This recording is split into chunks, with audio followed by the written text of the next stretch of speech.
Retro toys and comics we adore. TV and movies, let's explore. Sunday Night Geekery, it's the place to be. With Marc D, with a C, let your nerd run free. Old school vibes and stories untold. Tune in, tune out, let the magic unfold. And maybe I should add everyone back to the show before I say hello to everyone. Yep. That's what happens when you try to do like 3 things at once. And where's my producer? Hey, producer, get back in here. But thank you for the Dad Man Cans being here. Fire that producer. They're fired. Yes. Okay. I'll see you later because I'm firing myself. Of course, all right, we have the stream. Yay. Yeah, the stream is live. We can hear each other, right? And Tim was in here first. Thank you, Tim. And he's got the I love clobbering times. I just love clobbering time. So thank you for that, Tim. And let's say hi to everyone. We usually introduce the panel, but everyone knows us here. So hi to Gap After Dark, and thank you everyone who's hanging out with me and Dadman and Dave during the member stream today, the impromptu last-minute member stream. But thank you for that. The great mighty Thor is here, so let us play the mighty Thor.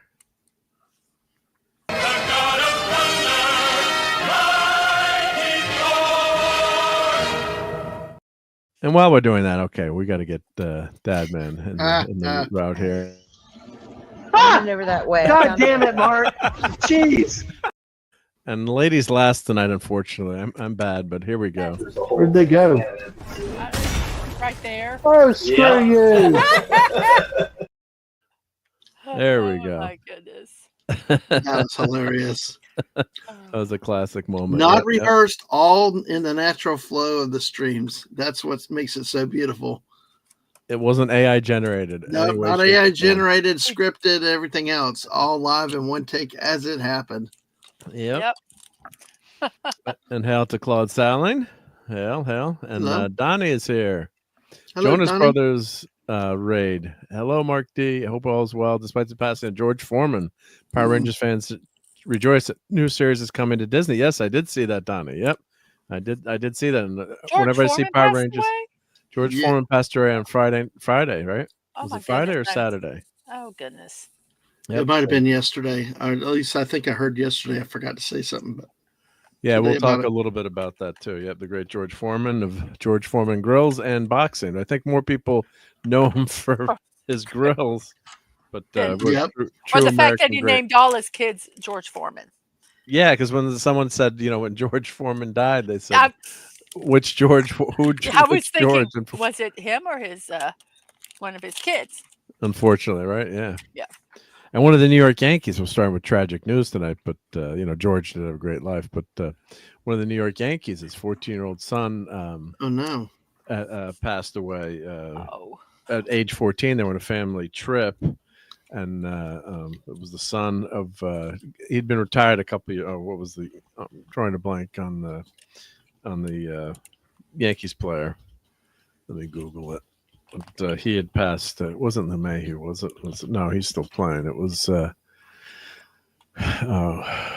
That's always so sad. Yeah, but they don't know what happened. I guess there's a lot of questions, and so on what happened to just a teenager. Yeah, Miller Gardner, son of Brett Gardner, who was a longtime Yankee center fielder, known for his speed and playing and grittiness. Yeah, so he's only 41, and they were on vacation, and he suddenly passed away. So there's no details on what happened. But they said a bunch of family members became ill, and on the trip, and he passed away in his sleep, which is horrendous. Oh my goodness, how scary! Scary, very scary. Sad.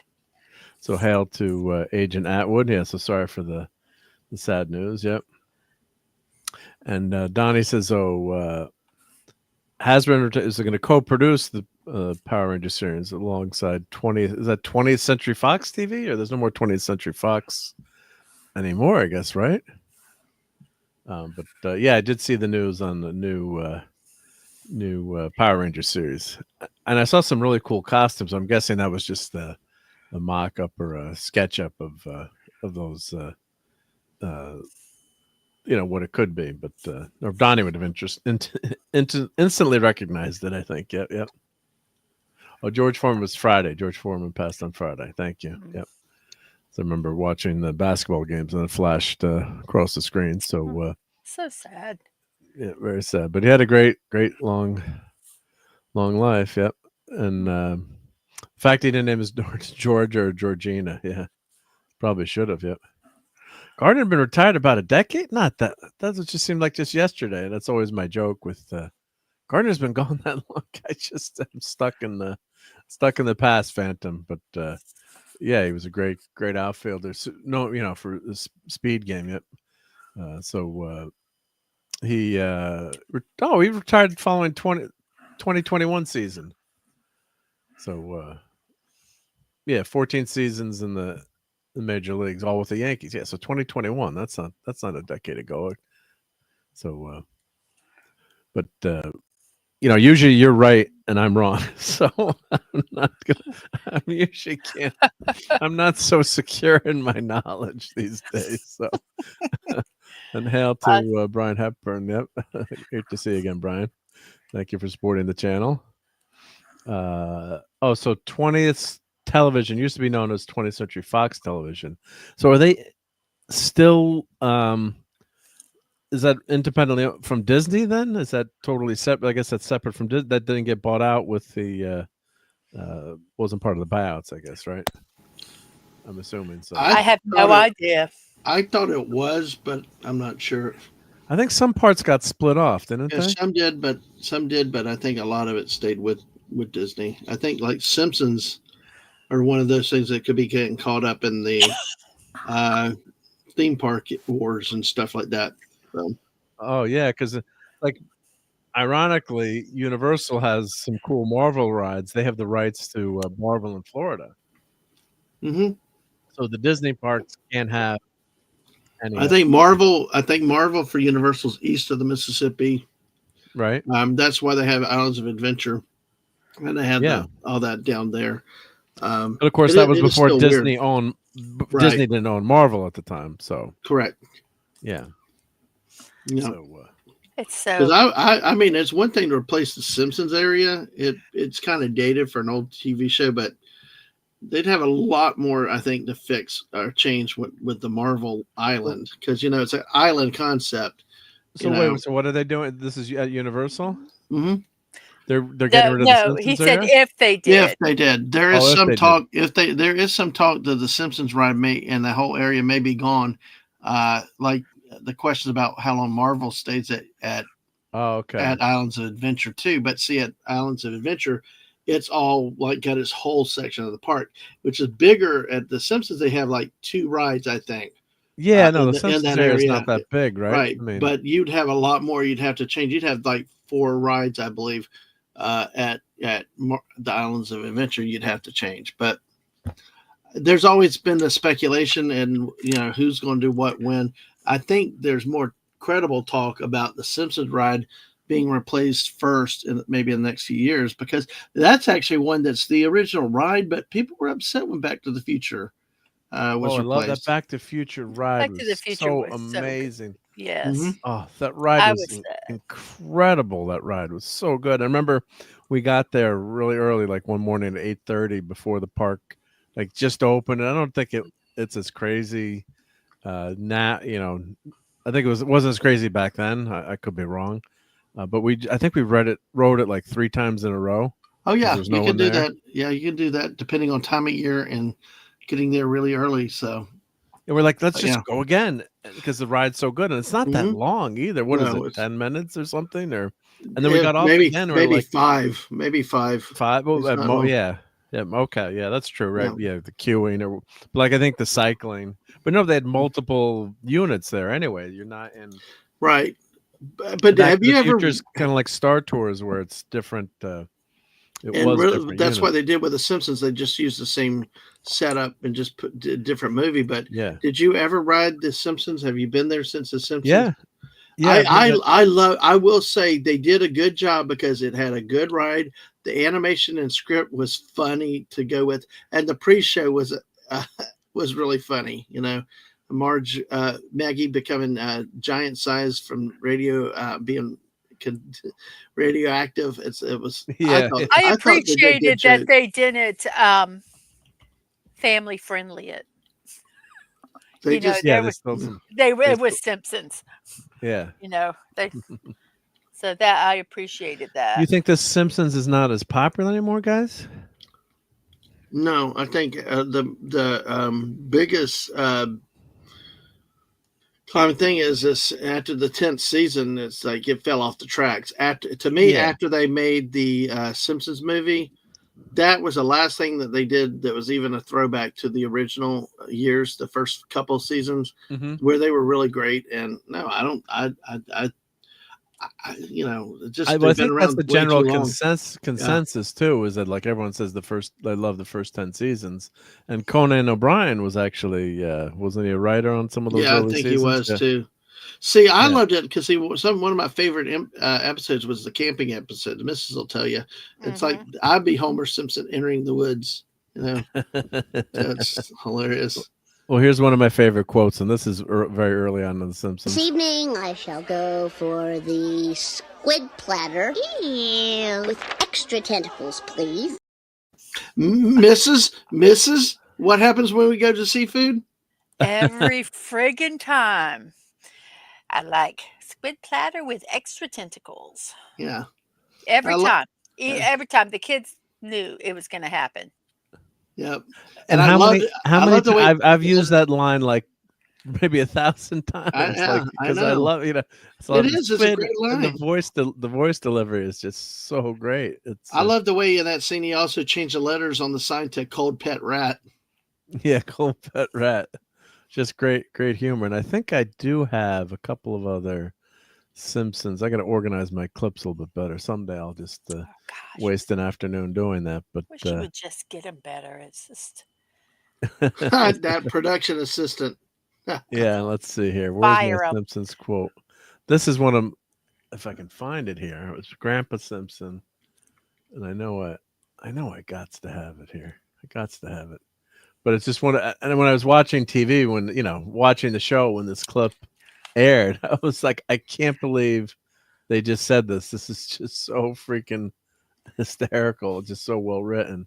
And that's what made this show so great. Those early years, it became part of the society and all.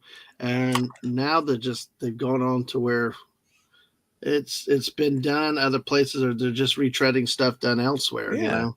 And I tell you, I think with change of writers, I mean, you had Hank Azaria coming out changing Apu and apologizing and stuff. So and when you start having stuff like that, then you've ruined the show. It's not what it was. I'll give the guys from South Park one thing.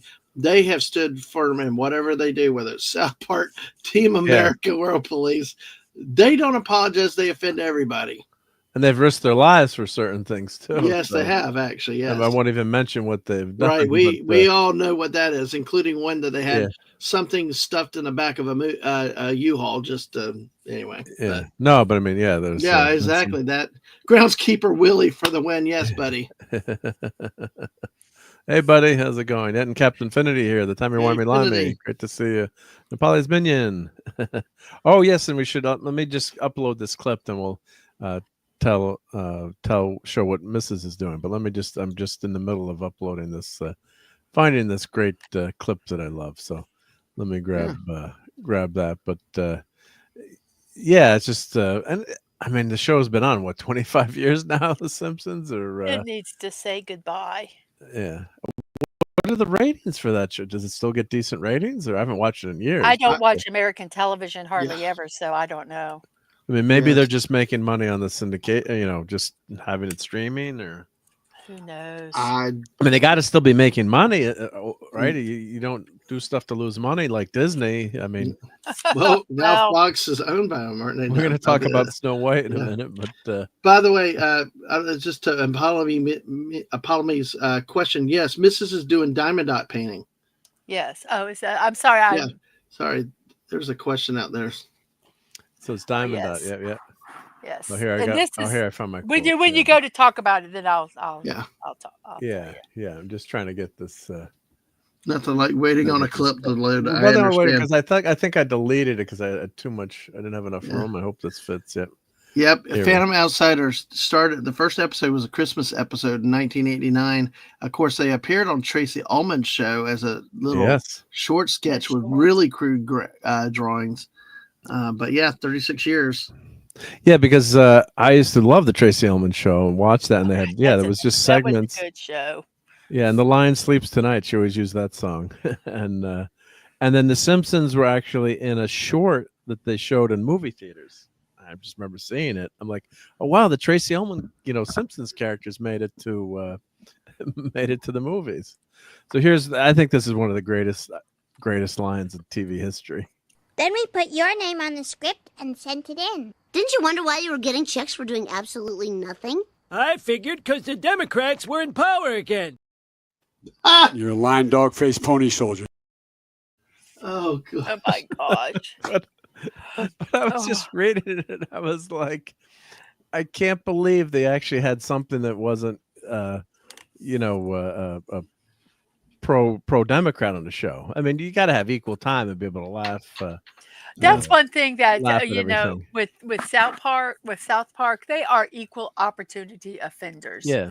I mean, and I think that's why I liked South Park. I haven't watched it in a while because they'd offend one party group, and then just wait 2 minutes later they're going to offend the opposite of it, and and do it joyfully. So that's Yes.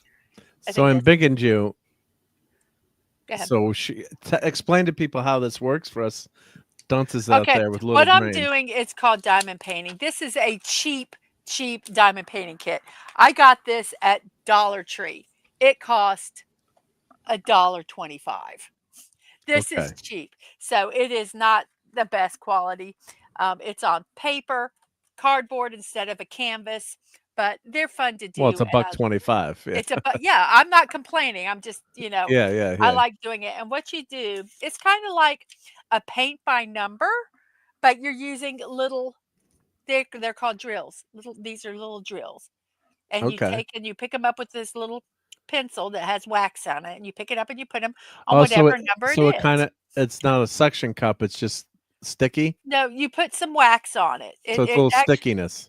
Yes, and when it's no longer sticky, you put some more wax on it. But you don't use earwax, though. That would be great. No, you use this little wax here that they give you, or you buy before. But wax I'm on, cheap, wax so I off. use what they have. So this is what it's going to look like when it's done. It's not bad for $1.25. No, for $1.25, exactly. And I like doing them. So how do you know what color goes where? Each one of these containers, I normally would put these in containers and have them all done, but I'm not. Each one of these bags has a letter or a number. So these, all the D's, wherever you see a D, you put this color. You see a big D for Marc D. Yes. And this is 1. So wherever there's a 1, I'm putting the white. So I'm just doing all the white. So it's covered up. So it's kind of tough to see in my bad eyes, but so there's numbers. So the numbers gets covered up once you put the ball in there. Exactly. See, these are done, and see all these whites need to be done. And when I get done with all the whites, I will do another color. Is that supposed to be the Matterhorn? I don't know. It's a mountain. It's a mountain. Matterhorniness. And this is what it's supposed to. This is like the painting of it. Yeah. That they took it from. So it's just a little thing. I've been working on Van Gogh's Starry Night on my Crafty Corner stream on Tuesdays, and I'm going to finish it this Tuesday. It's taken me quite a bit of time to get it done, but this is like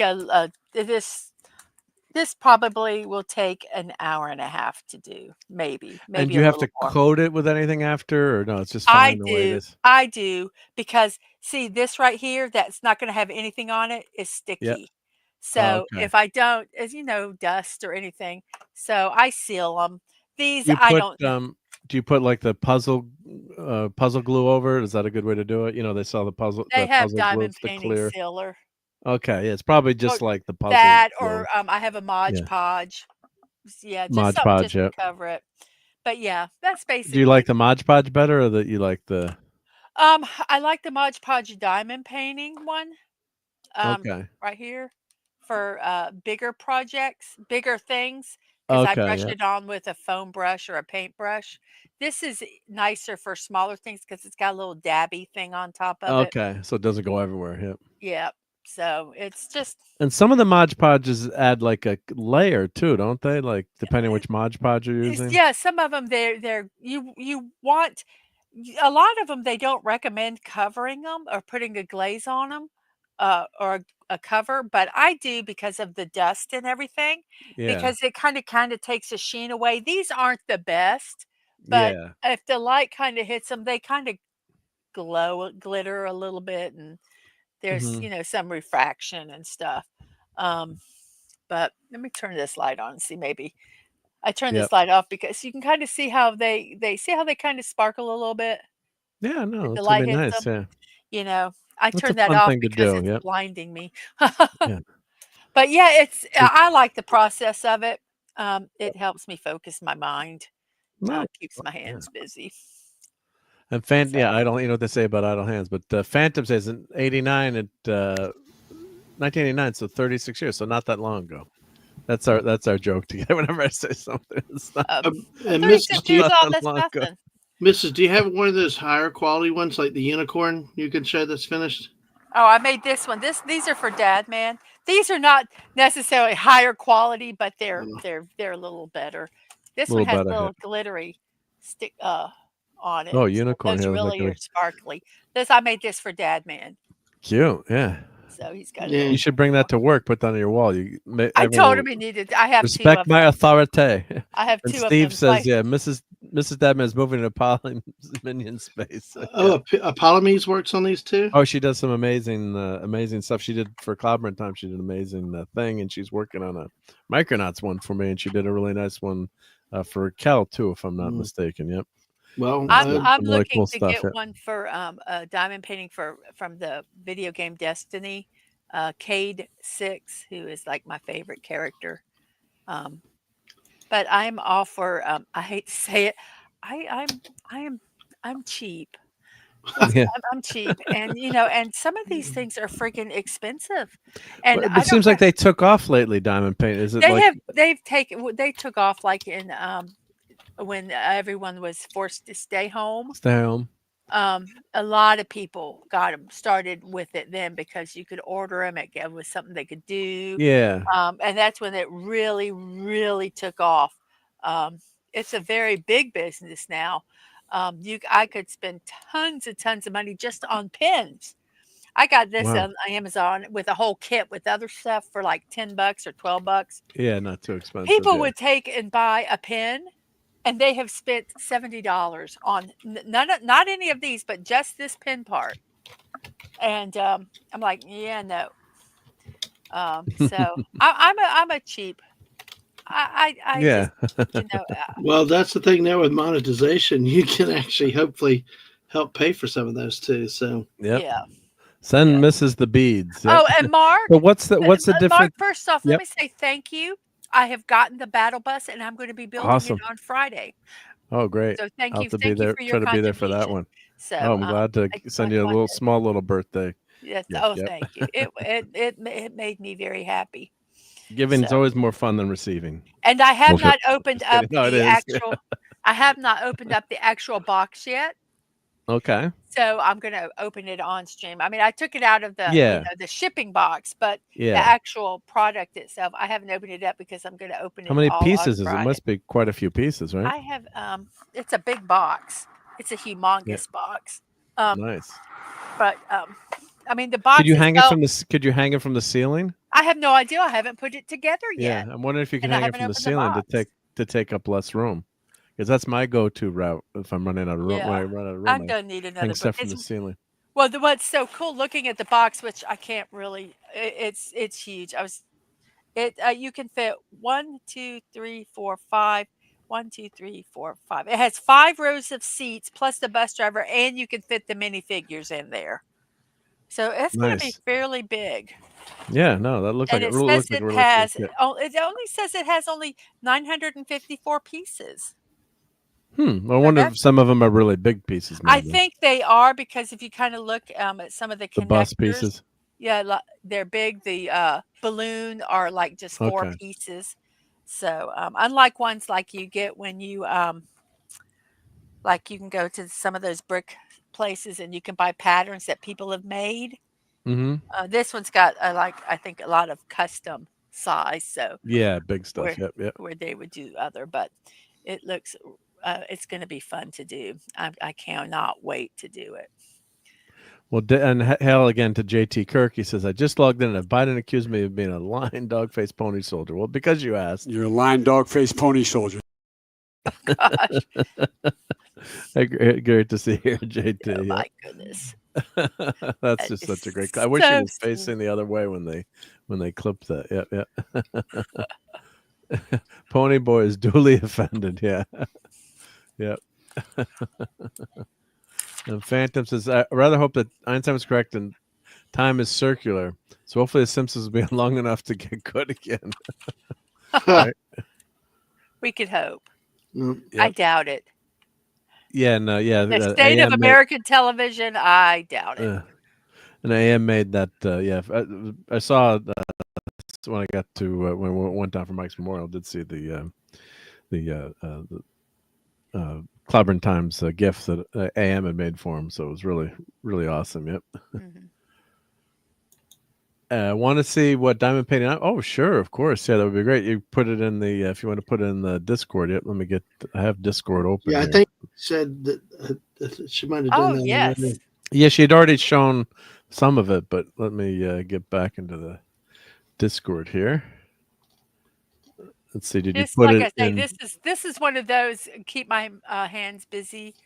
Yeah. And I'm not like I don't want to work on the Van Gogh Starry Night because I'm going to put a playlist for all the streams of me completing it. So I've only done that online. Okay. So it would be hard to do, with streams on other people's channels. So I've kind of.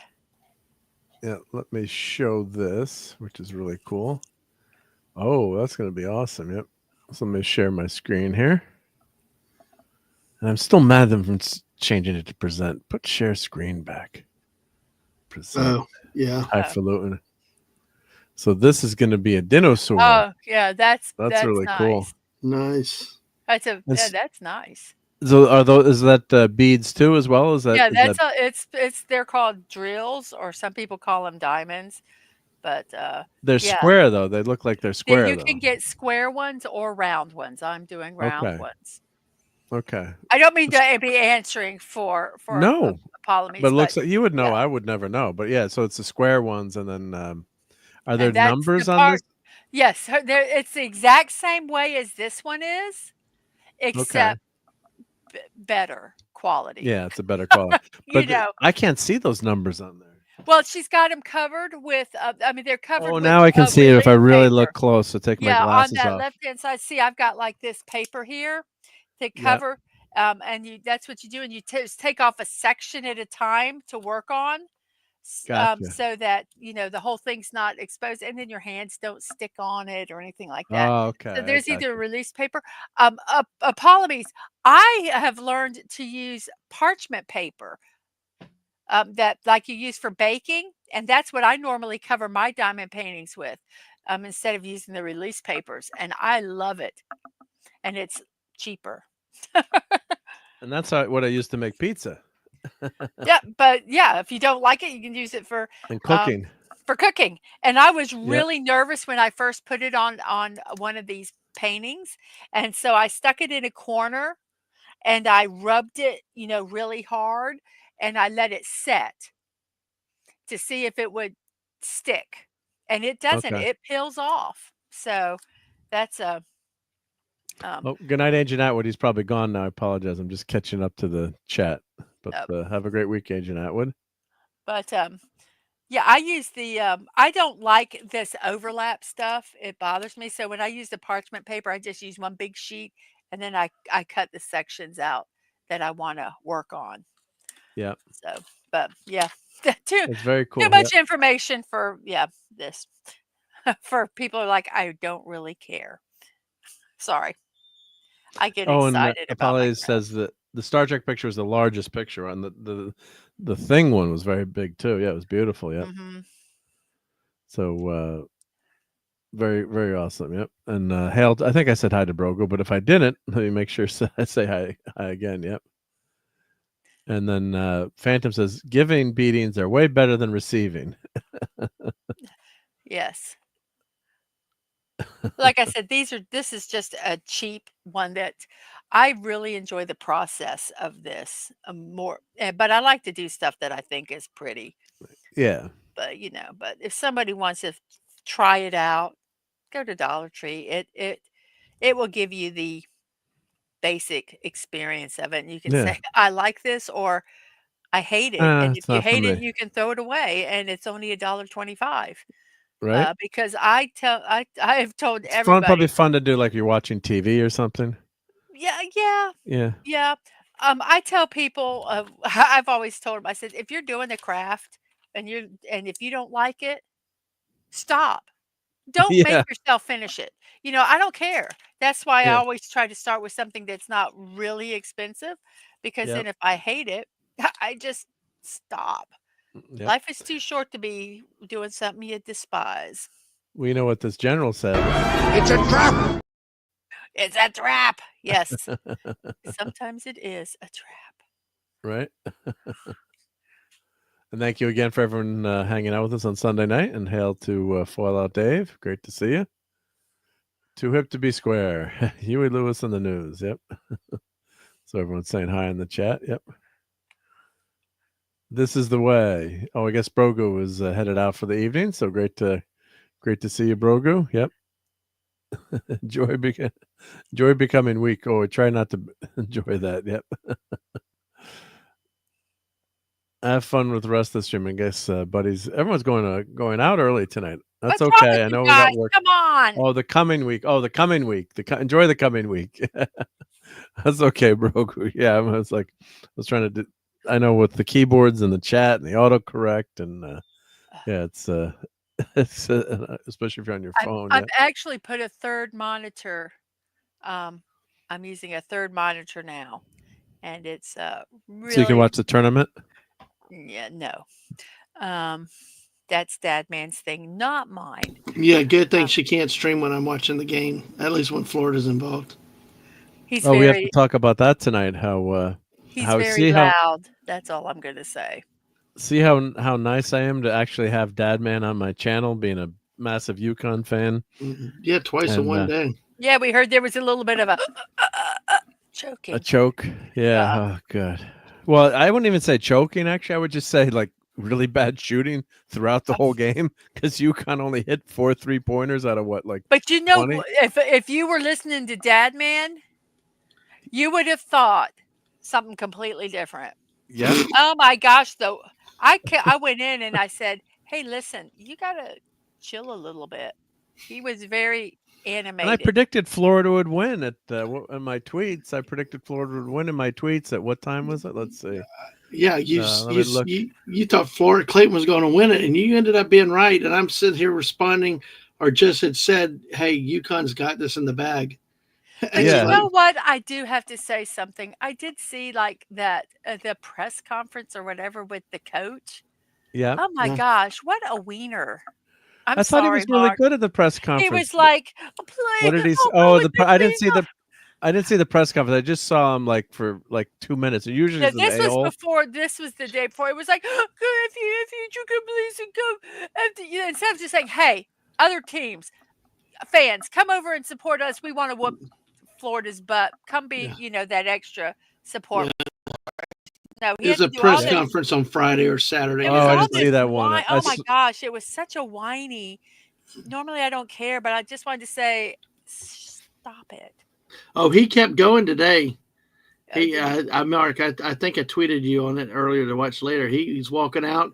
As he's walking out after the game was over, they're walking next to the Baylor guys ready to go in, and he's just telling them, "Hey, I hope they don't F you guys, Baylor, like they F'd us in the game." And I know. Who's he talking about? The fans? About the officials. Yeah, he's got to let the officiating stuff go. You only can complain when it's something really bad. Otherwise, it's the boy who cried wolf syndrome. Even the announcers were like at the end, Mark, when it was like he had to calm down. The way to watch we're like, he needs to calm down because he could have or should have gotten a technical there at the end, but they're trying to not do it to affect. They don't want to decide the game, But so I predicted a 209. I wrote to. This is heart attack time. Tough to beat the chance, but I have a feeling that I wrote Reed, but in my brain I meant to say Clayton. Clayton, yeah, we'll pull this out for the Gators, and of course he hit 2 3-pointers. So off balance, crazy 3-pointers too. Yeah, they were tough 3-pointers. So he was also just handing the ball to UConn a few times, sloppy passes and stuff. And it's like, I at the end when he hit it, I'm like, I hate you, I love you, I hate you, I love you, because it was like he goes to extremes. He does something really boneheaded, then makes incredible plays. But it's all well, funny. we did promise that we did a lot of sports balling on the member stream today, but. We'll do a couple minutes now because I'm such a big UConn fan, and you like that Florida team, I guess, too. That Florida team is one of the most special teams I've ever seen in my life. UConn played them today better than anybody else played them this year. Other times was when they didn't play defense, but this is the first time I really saw them struggle on the offensive end, and they limited Florida's big men to actually helping out and generating a lot of the scoring that they usually do. I mean, give UConn credit. A lot of credit with that. Oh, here's the headlines here. So let's. I know we'll do like 5 minutes. We'll limit ourselves to 5 minutes. But like we said, we can geek out because stats, numbers. I know, but we talked it out earlier. Oh, do they have Star Trek and Star Wars? I'm pretty.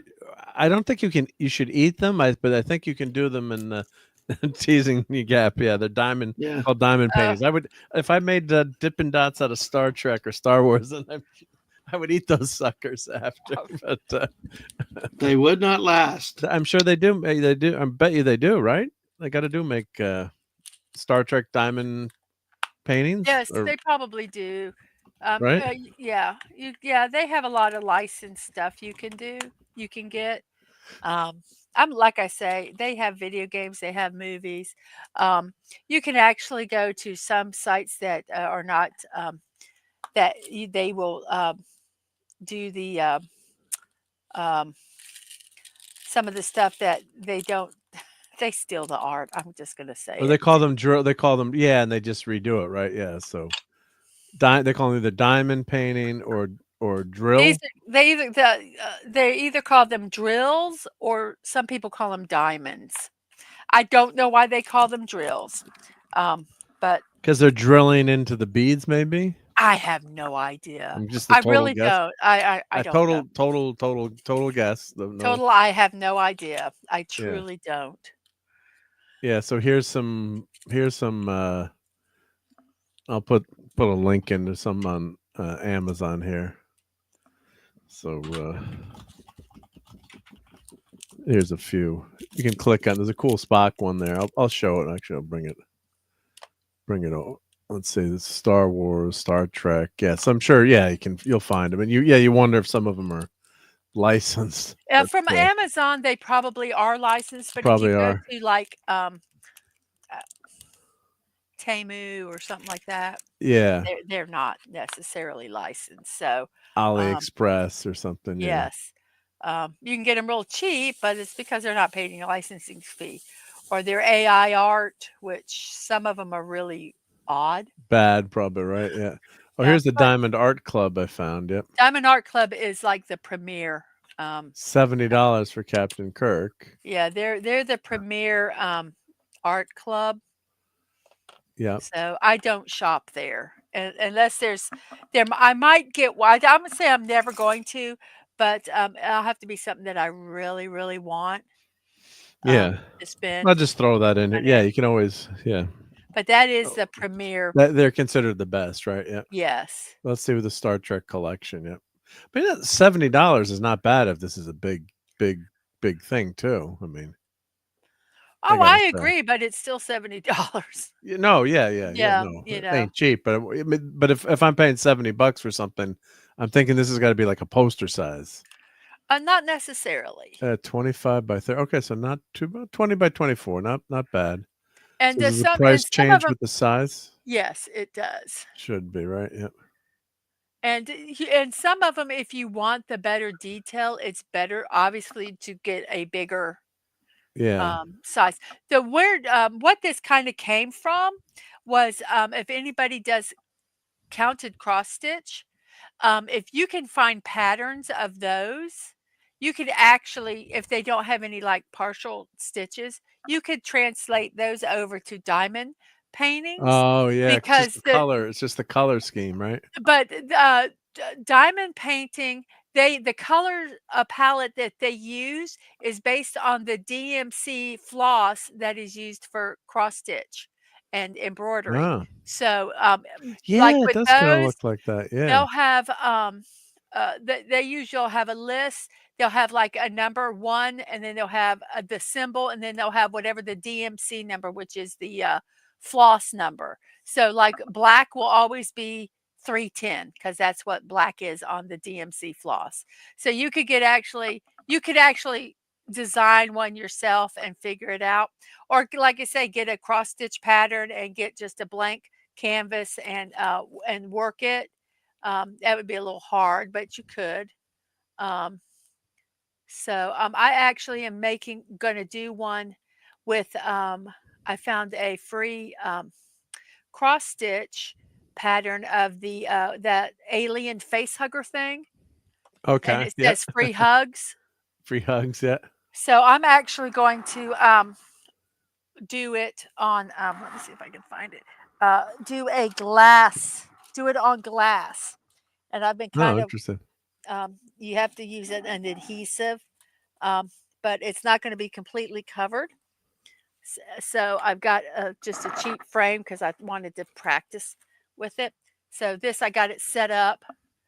So it's in glass and it's behind here, and I'll actually put the drills on the glass. Oh wow. And then all the rest of this is going to be open. Nice. And so I thought, I might do like a light, make it like with a little light thing or something. But that's the little face hugger thing there. Cool. Yeah. So that's an. So this is saying it's 72,800 diamonds for the Spock poster. Probably. Holy schmoly! So how long is that going to take you to do? It could take months. It depends on how much you work on it a day. No, 72,000. All right, let's figure that out. Say 5 seconds a diamond, which is maybe. Which see what it depends on is there's lots of block. But see, there's lots of block colors, so I could use you can go faster. a tool that it's called a multiplacer. This one's 9, 6. You can get one that's 9. I think you can even get one that's bigger. And see how these are all lined up here? You can pick up like multiple drills and then just place them all at once. Boom. So it can be faster. Only if it's in a straight line, though. But those would be in a straight line.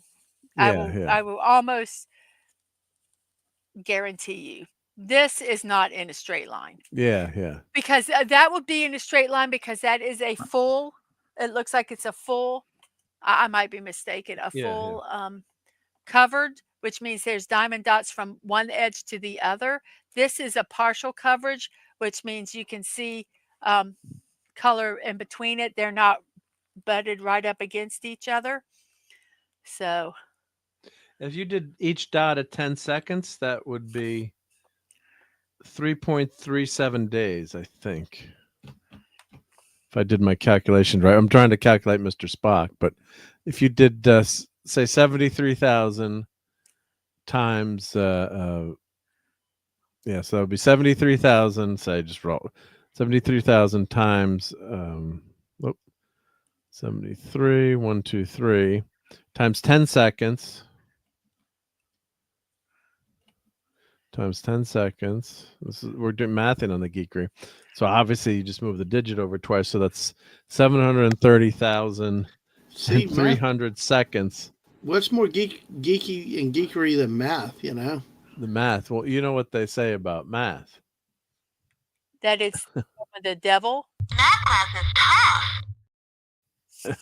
It's of the devil.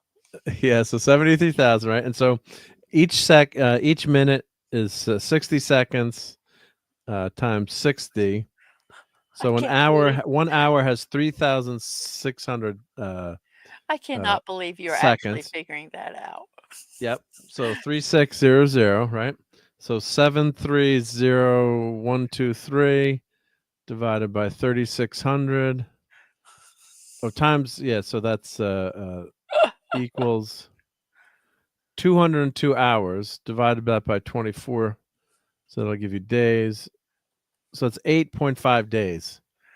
Working continuously. Working continuously. Yeah. Just Yep. dotting. Yep. And not eating them.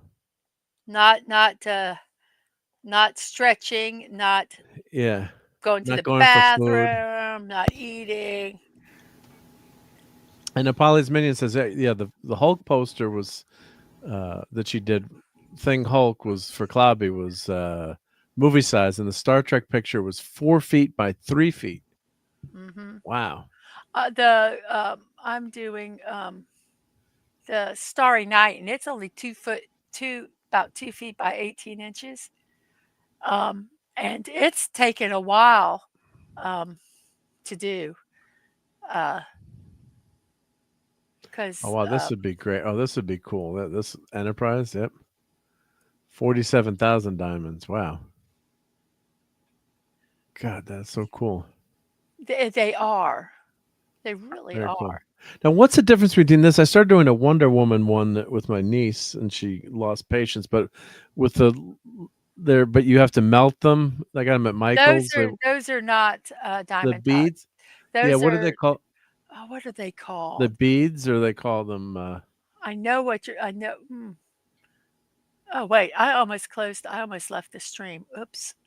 Yeah, here's the Star What Trek are they one. called? Oh my gosh, they're little melty. But they were before Diamond Dot, weren't they? They've been around for a while. Before Diamond Dots, right? Yeah. But they're different. Yeah, there's some really cool things you can do with those. But these seem to be, I shouldn't say easier, but I think what happens with that Wonder Woman thing is I was making it like you bang in a table and then the whole thing like jangles off the table. Like you've got to melt it down. Yeah, you melt it with an iron. What are those? What do they call that? I don't Bead know. art. Let me do Michael's and see. They had a lot of comic book stuff. The perler. Yeah, perler bead. That's it. But I wondered, I wonder if they do them like melt them like halfway when you have like a big project. No, I've actually watched. I've watched them do it. They sometimes they take, and what they'll do is they'll tape. They'll put masking tape over that part, and then they'll move the little frame thing over, and so the whole thing will be masking taped on the top side, and then they flip it over and they iron it there, or they they do it, but they masking tape it, or they get bigger frames. Yeah, because like these are like really big. So it's like how do you, these are the and then you melt them together. Well, this video has no resolution. Let me get a different video. But perler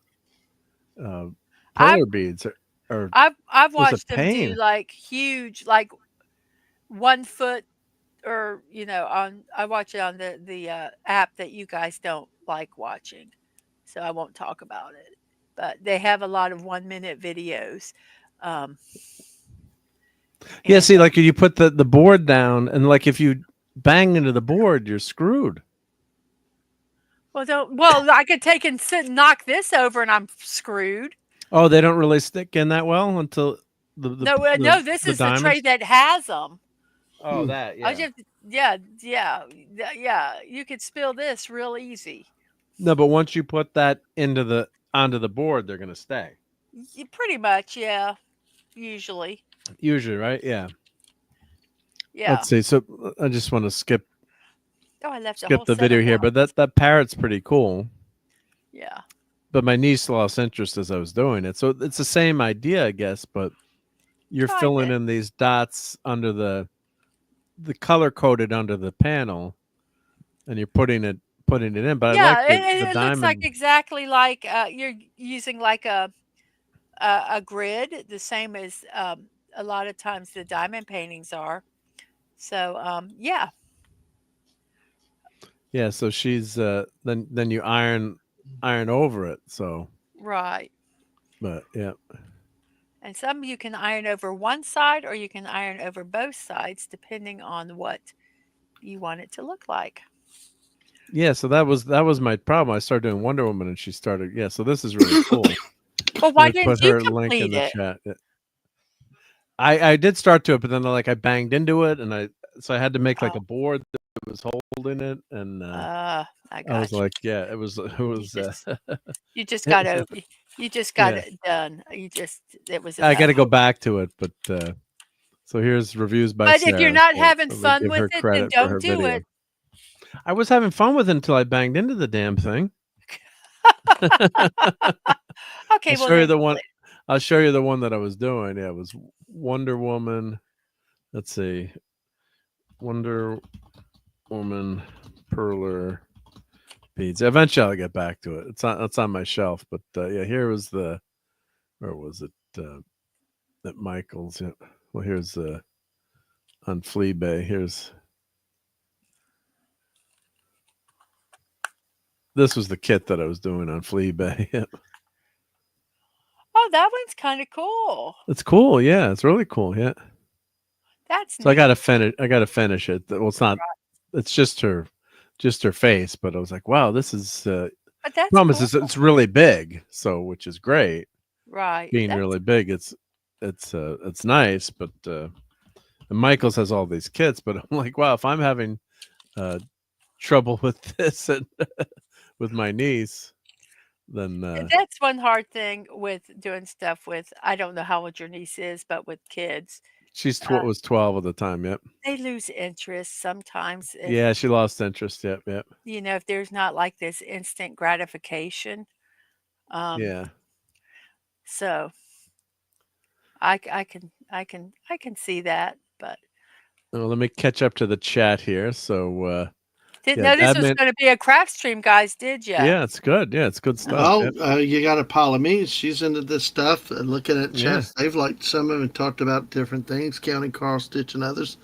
So hey, You and can it's get some geekery. really, really neat sci-fi diamond paintings and things. Really I would good like stuff. to Yep. do a Godzilla, and I would like to do Yep. like my video game. I looked at Fortnite ones, but they didn't have any that I really liked. If they had a Peely, I would have bought it. I wouldn't Yeah. have cared how much it was, but they didn't have a Peely. So, but you can also, if you wanted to, I'm sorry, go ahead. No, I was going to say Fallout Dave says, and you can attest to this, Mrs. Dadman sat there calmly watching the UConn Florida game, correct? Oh, Yes, I did. yes, so calmly that I'm surprised the police weren't called. That's all I'm going to say. That's how bad Mark's team scared me. Well, they should have won that game. I mean, if they had a little bit better field goal shooting percentage, or quit shooting the threes. Refs, Oh yeah, I didn't think it had anything to do with the I'm rest. kidding. I'm kidding. No, I know, but I agree with you. Yeah, but look at some of the stuff after it. He was not as gracious. He was very gracious in the post game at one point, and in the hallway with the CBS announcer, the reporter. But yeah, that interview sounded good because usually he's got no he's got no humility, and he did. But you look at the way he came off. Look at that raw footage when they came off the court. You know, it's maybe he calmed down after. Or, I don't know. I think he plays it up to whoever his audience is. I mean, he's not well liked. I mean, a lot of people really do not like him. I mean, if you're a UConn person, you're going to love him. No, a lot of us that were getting mad at him too. No, I got to tell you, like my Grammy, who's a huge, massive UConn fan, just you get fed up with the act after a while too. It's one thing like when you have a really bad call and the coach goes crazy, gets a technical and rallies the troops, kind of like happened in the first round here. You saw that in one of the women's games where the coach went nuts on a bad call and then the other team came back on a 20-0 run. I mean, sometimes it does work, but you can't do that all the time, and you can't complain about the refs every way, shape, and form unless when you hear the announcers doing it. Rarely sometimes you have some really bad calls in a row. But as we said, basketball is probably one of the worst things to call and get, be a ref for it. Probably like football. It truly is. The wide receivers. When I've done it for even middle school, high school, it is. I mean, just it moves so fast, especially if they're jumping. You can easily miss stuff from different spots. And I tell you that I've also learned that because you're on the sideline, you're not really seeing it what they see down there on the court either. Many times. You're too far away. Yeah. Usually I can make the ball and strike the calls on the upper deck. I think. Usually I have a much better line of sight than the refs. But Donnie's got news here. He says Jerry Jones is stepping down from. I haven't been able to confirm that. I have not been able to confirm that. So right now, Dadman, our sports reporter, Dadman, can't confirm that. But well, I tell you, I wouldn't mind seeing it, but I've not been able to confirm that on any outlets out there. Yeah. Okay.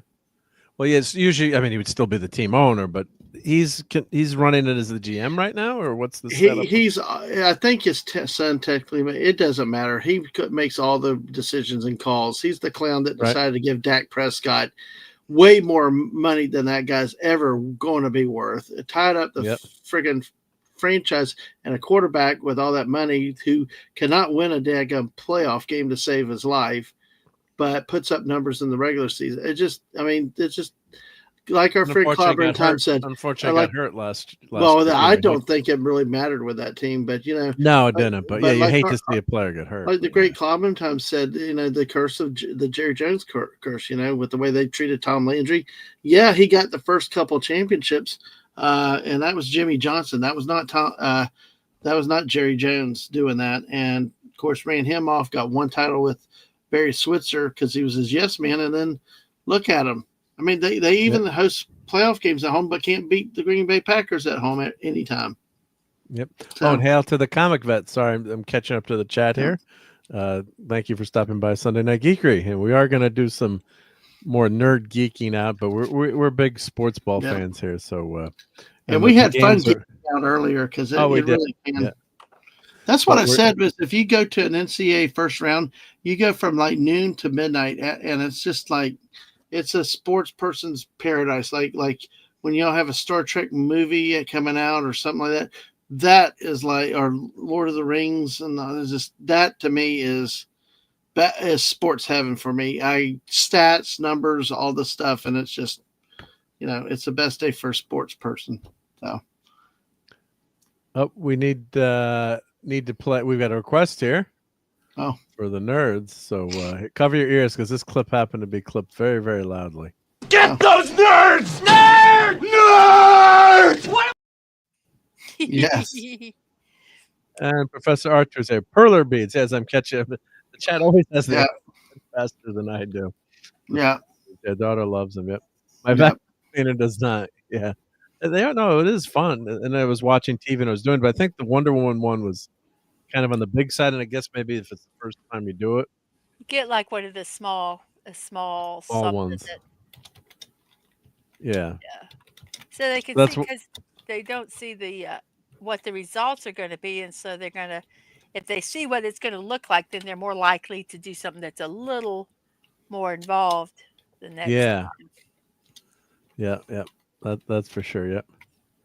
And JT says these are really big. Yep. So they're call the company and give you initial 20 to send me one that's already done. The fun is putting it together, right? Yep. I guess you could buy them on probably Etsy or Fleabay, I guess, right? Maybe you could buy them. Usually you can commission somebody to do them because I don't know if they could sell them because it's a licensed thing. I don't know if they could sell them completely. Yeah, but if it's a kit, it's like selling a completed Lego kit, right? If it's a kit, like if you bought that Wonder Woman set that I had and you put it together, you're selling, the completed licensed Perler kit. So DC already got their money. Mm-hmm. I don't know. They can be really weird. Well, Mark, real quick, I left you a message in the private chat. I got a few minutes, you gotta head out. But you also got the starred super chats you got to go through. Oh, the super chats? Well, it's in the StreamYard starred. They didn't pop. I have not seen them in. I did not Didn't show up see it in the regular StreamYard or Oh my anywhere. I goodness just noticed in gracious! the I starred. apologize, Yeah. everyone. I didn't see any of them. What's going on here? Damn you, StreamYards! No, I That's don't Mark's see fault. any. I don't You see don't see them them. as starred I don't comments? see them in YouTube, and I don't see them in. Let's see comments. Let me check the comments here. You have private chat comments live and starred. There should be 7 starred. Or they? They might be things that he starred. No, Are I they didn't from start last anything week? today. Are they Oh, okay? maybe they could be last week. Could be showing up. I guess they are because it talked about What? St. Patty's Day. So my Oh, apologies. okay, it could be last week. Yep. I didn't realize it would do that though. I Or thought do it you would. use the It would same say that. I channel? don't see that. That's Huh. weird. Like I'll I'll star take one you. of. I'll send you a picture of what I've got. That's weird. That Well, is if I get weird. the super chats twice, that's even better. So Yep. JT has $5 super chat. So Oh, others. never heard Clobby talk about the sports ball. Was kind of new though. Well, we did sports ball it sometimes on the Geekery a little bit. And, Yeah, he didn't on kept- his channel, but like when he on come his on channel. mine or yours, Mark, yeah, because Sunday Night Football would be ending up and He'd stuff love like football. And one of the things he'd love to do is watch old football games. And if you on Blog Talk Radio BTR, what he was on before YouTube, if you go there, he used to have regular sports shows on Blog Talk Radio. So if you Google, let me find it, Auburn Times. Yeah, because he actually came on for some NFL shows with me. So yes, so there were some. Yeah, here we go. Like I'm just gonna put one. Yeah, you can find find them, but Open Geekness Saturday. Here's XML files not working. Let me just go to Blog Talk Radio. Why is this not working? Or maybe Blog Talk Radio is down. Let's see, Blog Talk Radio. So it's BTR, and what you could do, you could. I never listened to any shows live back then, but what you could do was. Are they down now? Let's see. Oh, shutting down January 20. Oh my God. Yeah. It's closing. So I'm looking for a new host. Oh, shutting down January. Oh crap. So his shows are gone now. Oh darn. Oh shoot. We have to say goodbye to you or oh crap. So all those shows are gone. If I'd known, I would have downloaded a few of the shows. Oh cruddy. Oh jeez. Oh darn. I wonder if they ended up on archive.org.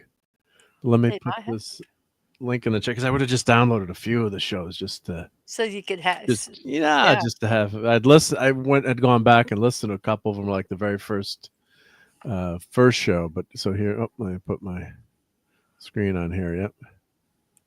Wow. So this was the email to customers. God. And I never heard of it until I met Mike. So which was crazy. I mean, because I love talking. That's what he talked on before YouTube, right? Yeah. Okay. That's what he was on before YouTube, and his son kept saying, "Oh, Dad, I think you should go to YouTube because so many more people are there now." Yep. Yeah. And then they had the live call and guest option, which was really cool, like a radio show. So someone, like say RobAltis could call in right now and say, "Would you play Nerds?" or come on the show.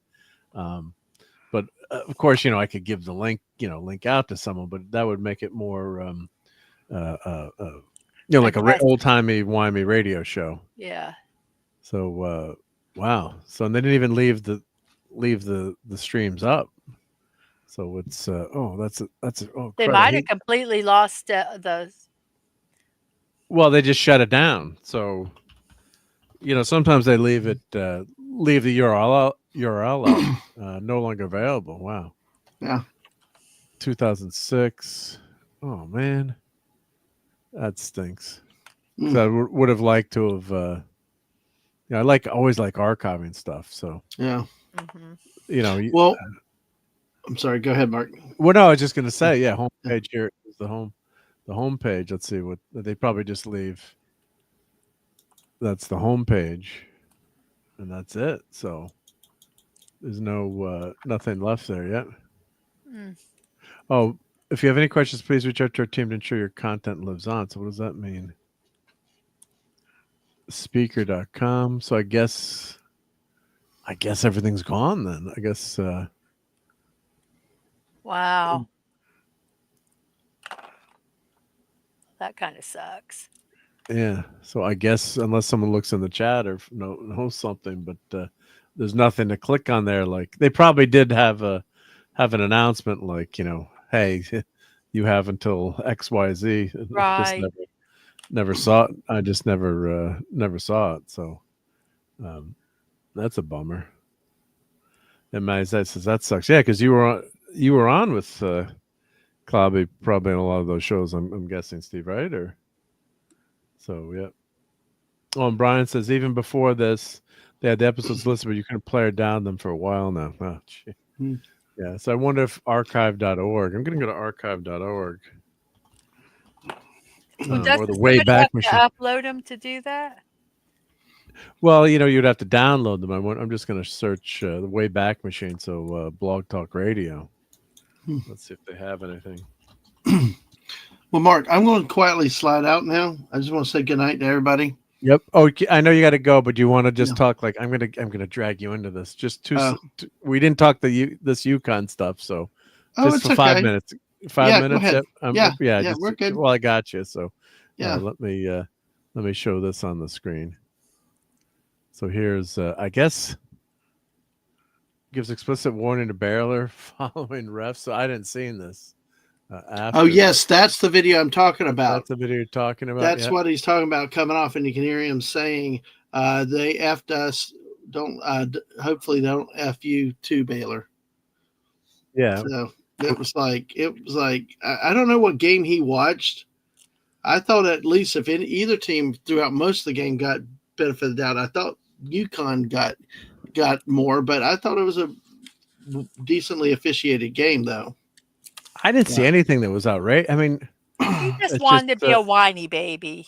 I think what happened was at the end, things were not going their way, and they were missing shots, and everything went over, and then maybe a couple of fouls there. But they happened. But that's sore loser time too, I guess. When you SLS, sore loser syndrome. That's what came out. Yeah, that's the clip right there when he walks. You'll want to watch it later with with the audio, but it really is very diametrically opposed to the nice image that he did on TV and in the post game press conference too. It was very different. Jekyll and Hyde, really, the way he acted after the game.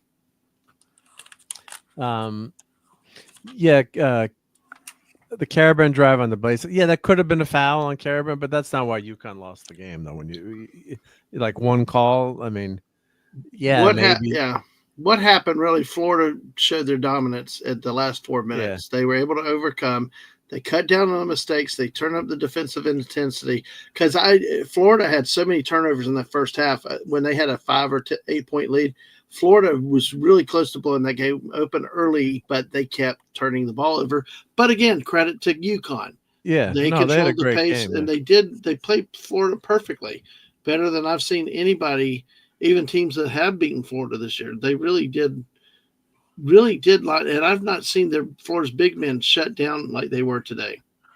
So give UConn credit, but it's heat of the battle at the end, but it's let me just answer Phantom real quick. Yeah, I don't know if he did, but I'll reach out to Jonathan to see if he did have anything. But I'm guessing he didn't because once you upload it, like it's kind of like StreamYards where it's on YouTube, and that's the thing with like not having physical media, then stuff can disappear. But like getting back to UConn here, like what you can say is, well, that was a really tough call against Carabin. We thought maybe it should have been a foul, but you don't. It's not a conspiracy because basketball is so tough to make those calls. I did think it was probably a foul on that play, but sometimes they let him play, and he thought he was fouled on that play. So as long as they're consistent throughout a game, both ways, that's all you can ask for. That's truly all you can ask for. There are going to be missed calls. Things will happen. It's the way it is, and I think basically there were times I thought UConn got away with stuff on Florida. So it balances out generally most times in a game. Yeah, and he's getting a bad reputation as a sore loser now. So that's if it that's a doesn't go bad. his way. Yes, I'm actually That's a when I bad. go off after we're done with this. There's another clip that I've heard that I'm going to look at. I'll let you know after I hear it. It's got a headline, but I don't want it to be clickbait. Yeah, But yeah, it was a good game though, and this, it's sadly though I think with the way he acts, it spoils their effort. You know, he did say on one hand that it was honorable loss, losing to Florida.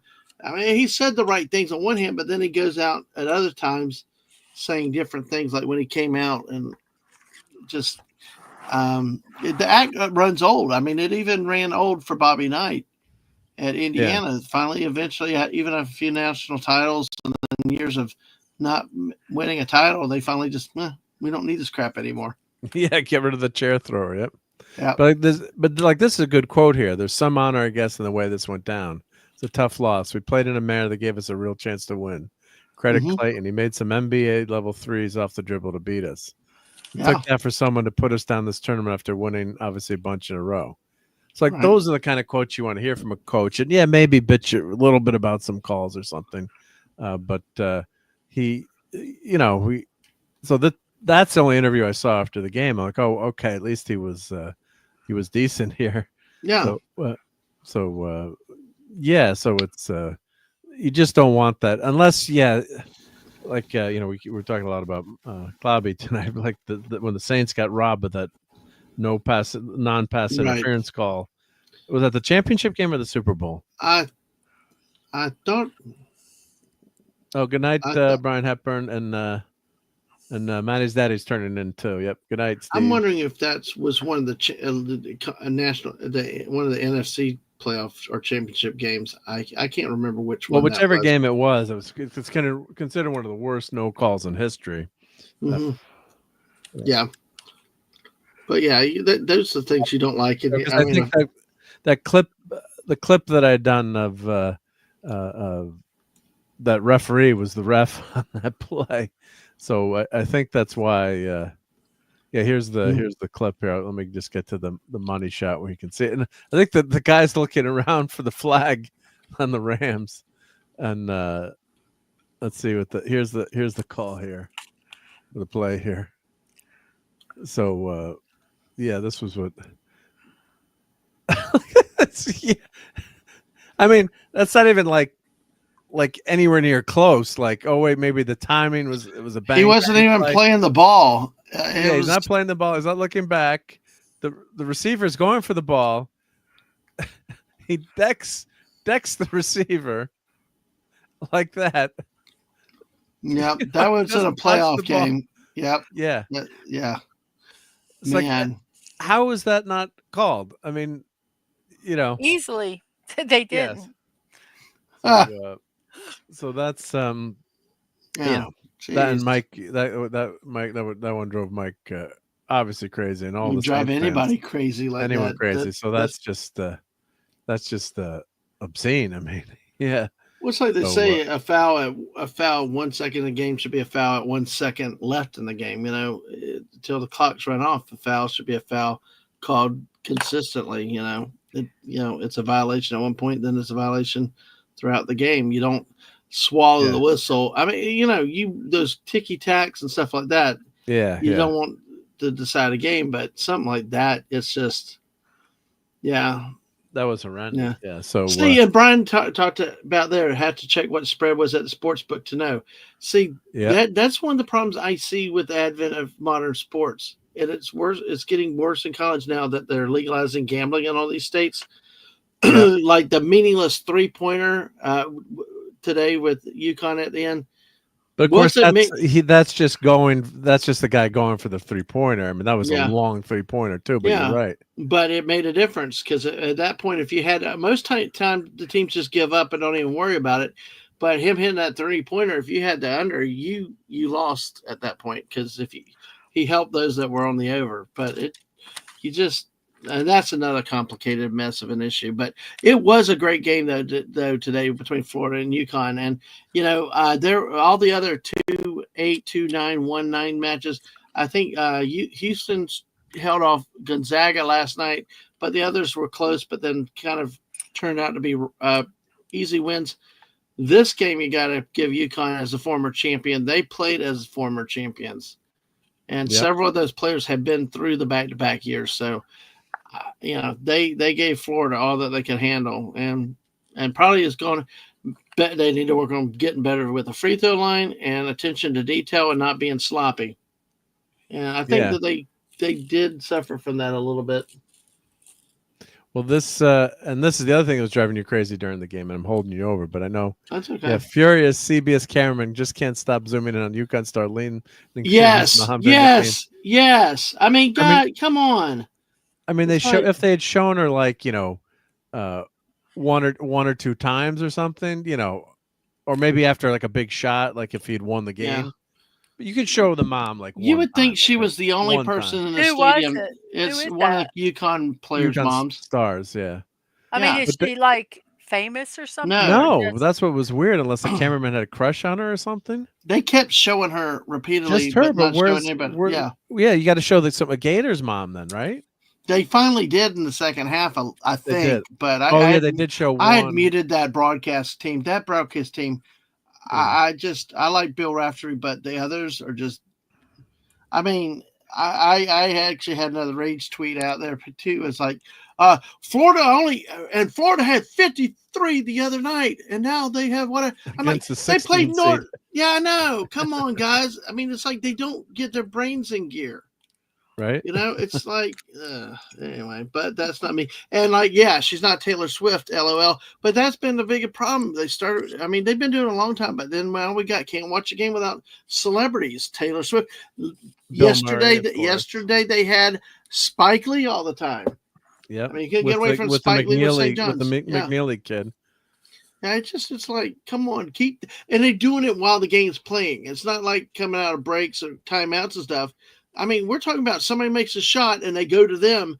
Meanwhile, you don't know what's going to happen with the inbound or something else. You could miss it because they're busy showing people in the stands. But they have the replay, Dad, man. Come on. What is your problem? Oh, whiny. No. Yeah, camera guy is a big fan of Liam McNeely's mama. He's really got it going on, I guess. But yeah, I think they showed one Gator mom or something, or one. They did eventually. I think Clayton's mom maybe at some point. Yeah. But you got to show. If you're going to do that, you got to go equally. Don't show equally any both, of right? them, man. I'm just like, keep it on the game. Well, but these are kids, quote unquote. Now they're pros, but. I don't mind showing the fans and the family, but at the right moment in a lull. At the right moment, yeah, in a lull. It can't be.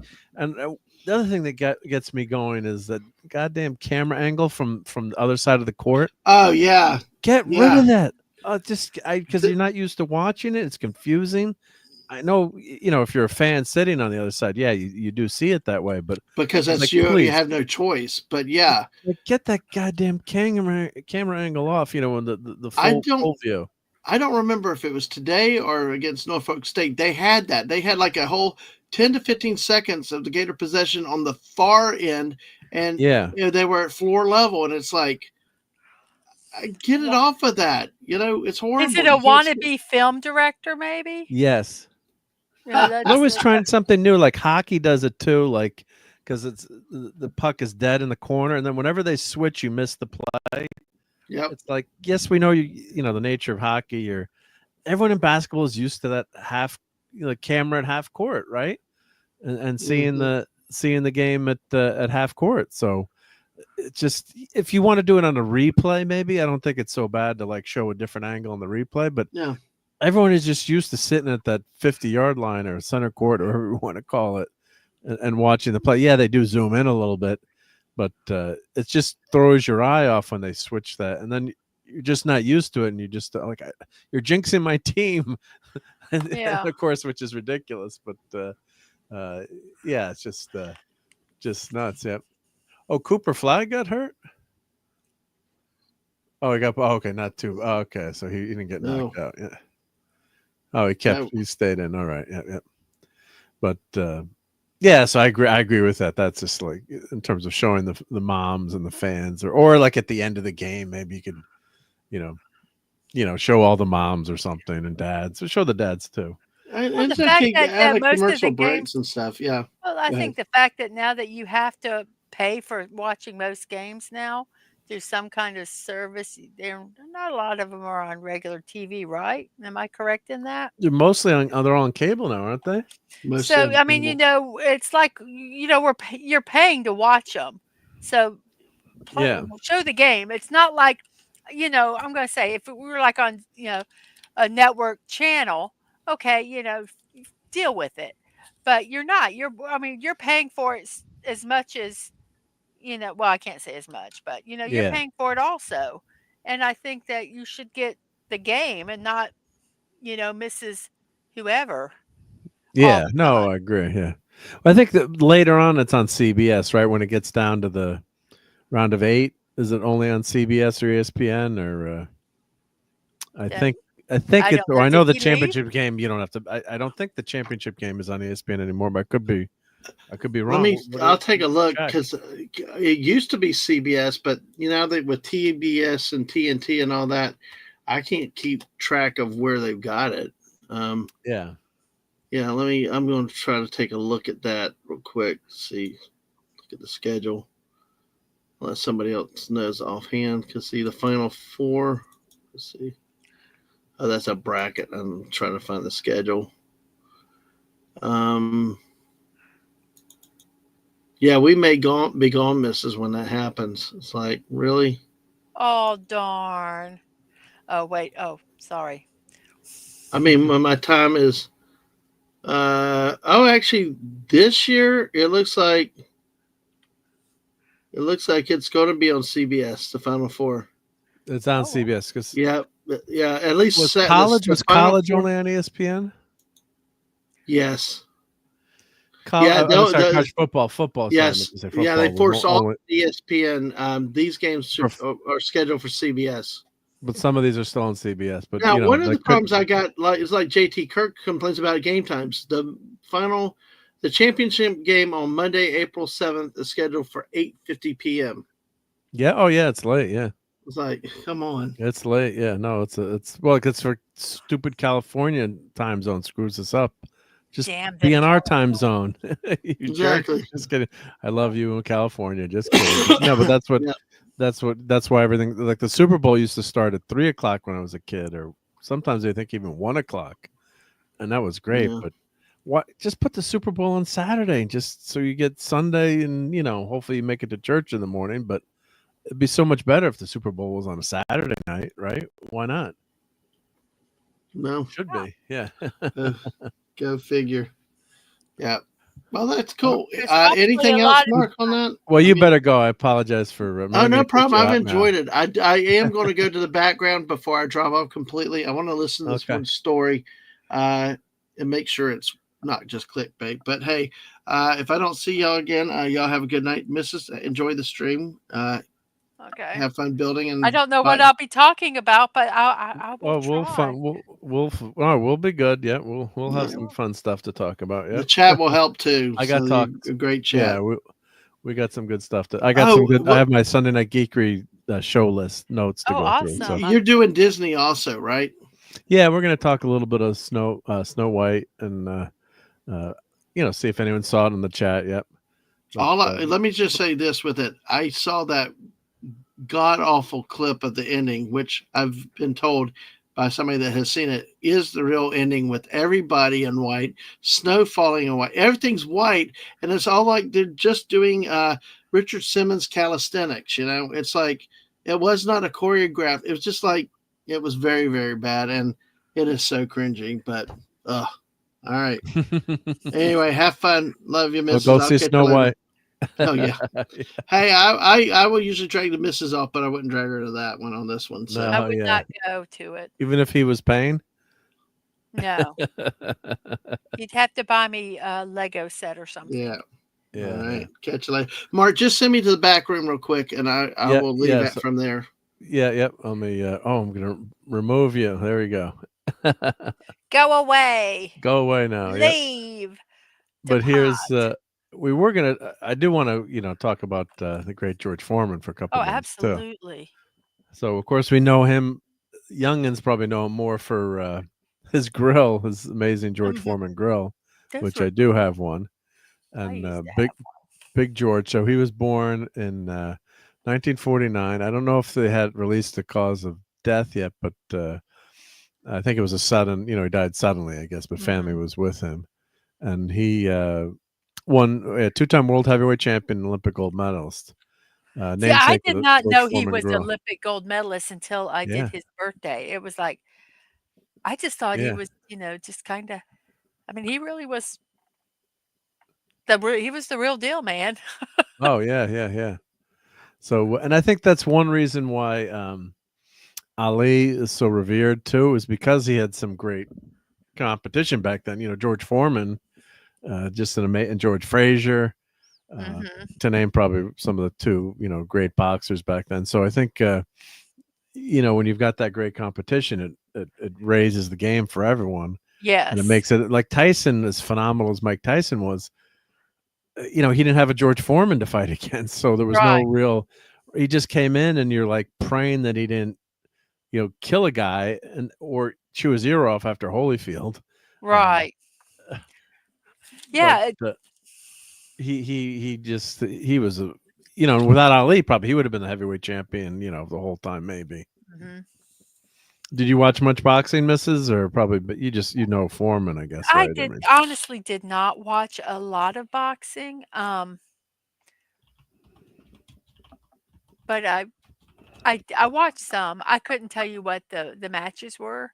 I yeah, thought it was fascinating, because it took I mean, you had your boxers that were just the power punchers, and then you yeah, had those that did that I mean, the finesse and the style and the like, Ali just working around the ring and it was yeah. almost, it was almost a beautiful thing, just The sweet science, yeah, and, so it was just such a dichotomy. You had, they're beating crap out of each other, but they look so at times so graceful and, doing it. And it just was yeah, so it was an amazing thing to watch, when you had good boxers. yeah. So here's some of the best boxers of this. I put 1970s. So you've got obviously Muhammad Ali, Larry Holmes, champ, Joe Frazier, Floyd Patterson, Roberto Duran, the famous No Mas, uh, quote, George Foreman, Sugar Ray Leonard, Ken Norton. So those are, just a Mhm. few of the top boxers. So in the heavyweight class, boxing was it back then. It was just uh, just I It was remember the place to Friday go. night fights or Saturday. It was a You know, Friday or that Saturday night with my grandfather watching. the Um, celebrities went there. yeah, It used to be like how, basketball is now, you have the court side, but you had the ringside, the celebrities that went to the boxing matches. It was the thing to do. yeah. And yeah, it was the thing to do, and it was free too until they went crazy with the pay-per-view stuff and Mhm. cut everyone out. Yep. Yeah, I Yeah, think everyone. that was almost kind of the demise of it was, it was good that they got their cut, but I think it made it boxing was kinda like for the everyman, Yeah, and when they did the started doing the pay-per-view, then that it was no longer, and they were yeah, you expensive were cut off of pay-per-views. it. They weren't Yeah, I so remember with the Tyson one, we did it with a friend. Usually you'd had a party and you split it with your friends, but Mhm. we're like, we got 30 seconds of a fight. You Yeah, almost didn't want to. And of course, there was no YouTube back then. Then you would have seen it on YouTube. Within a right. few hours. You had to get the pay per view to watch it. That was the only way. And yeah, if you had had a party, everyone chipped in, or here's Yeah. $10 or something, $20. But yeah, the fights. That's why they always had the undercard too, because no one really cared about the undercard usually. Gosh, have we watched one fight. Oh my gosh, I can't remember who it was. Um, and the main fight just sucked. But, the undercard, was actually good. they had s they had one of them was, women, and oh Okay. my gosh, they Was that were the last Tyson fight? I don't think it was the last Jake Tyson one. Jake Paul, because they did have some women Maybe in the it was undercard the in the Jake, and they Tyson one. beat the crud out of each other. But there was one before that. It might have been that one, but we saw one before that. And oh my gosh, I can't remember who it was. We were over at a friend's house. But yeah, uh, the lesser fights were better than the main one. Yeah, sometimes that happened. Yeah. So they're saying here, yeah, that George died at the much too young age of 76. Yeah, and that, his aura of strength was such there were times it seemed like as he'd live forever. So he won the gold medal in 1968. He beat Wow. Joe Frazier in Jamaica, lost to Muhammad Ali in the Rumble in the Jungle in Zaire. The ring comeback culminated in the 10th round knockout of Michael Moore to reclaim the heavyweight crown. George Foreman's lean machine grilling machine, which earned him more than $100 million. I lived through those times. But I was also privileged to know George as a person, so I won't read this whole article. But, he came back, at an older age and became a heavyweight champion again. So, it's just amazing. And then if he'd just done that George Foreman grill, as a celebrity, you had to be a celebrity to be able to tell that. But I don't want to say it. I think the company approached him for him to put his name on it. But these are three of the greatest heavyweights of all time. He was Joe Frazier. smart to do that. Yeah, great Because business person. Yeah. Well, he knew that, especially as taxing as boxing is, you only have so many years. And so he was looking, he looked to the future. He was smart man. Yeah. Yep. Even though I think he sometimes kind of played, I don't think he played the full, but he just played just everyman. He just was like the everyman. But I think he was just a business genius. Yeah. Oh, this is a great quote here too. I remember once I was walking with Sonny and some of his Sonny Liston, world champion boxer, and we were passing a woman. She was kind of top heavy and very good looking. She was out with her husband. Sonny stopped and stared, very obvious. Looked at the woman's husband and said, "Yeah, I'm looking. Yeah. What are you going to do about it?" When Sonny said that, his people laughed. So here I am, 19 years old. That's the way I thought a man was supposed to be. I started being the same way. I picked up a lot of bad habits because I didn't know they were bad habits. I thought they were just traits of being the heavyweight champion of the world. And then he says, when I left boxing for the first time, it was very hard. When you're a famous athlete, everyone's always giving you everything and doing things for you. In those 10 years when I wasn't fighting, I learned how to do things the hard way, things other people think of as simple. How to clean up, how to stand in line, buy something in the store, not have that much money and not be embarrassed. I gained a lot of weight. I go around the country preaching, not always dressed the best. No one knew who I was. I wasn't flying first class anymore. I was in the cheapest economy seat I could buy. One time I was on a plane and the stewardess came over and said to me, "Hey, big guy, that seat is kind of tight. After takeoff, I'll bring you up to first class. I can't give you a meal there, but you'd be more comfortable." And that meant a lot to me. I said to myself, hey, people are good. People are nice. So, so you go up and down in your career, and he had that second career. So it's well, I think it was very interesting. Like he said, he never had to do anything, so he kind of didn't even, know how to basically, go grocery shopping. Yeah. It sounds like, or just waiting. I mean, he just probably would walk in, and no matter who was there, he got waited on.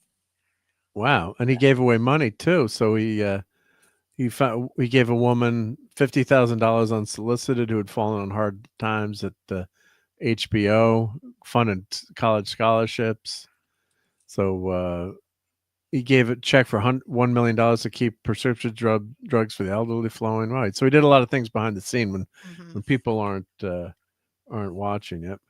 Oh, hey, Mark's 47. Anyone having trouble loading YouTube front page? Don't close this window. Yeah, please don't close the window if maybe YouTube is not. Sometimes I got into the YouTube page on a different channel, but sometimes things get blocked or things go weird on the interwebs here. But hopefully everyone can still hear us. Yep. I hope so. But no, I do like that. And then the grill was just so darn successful.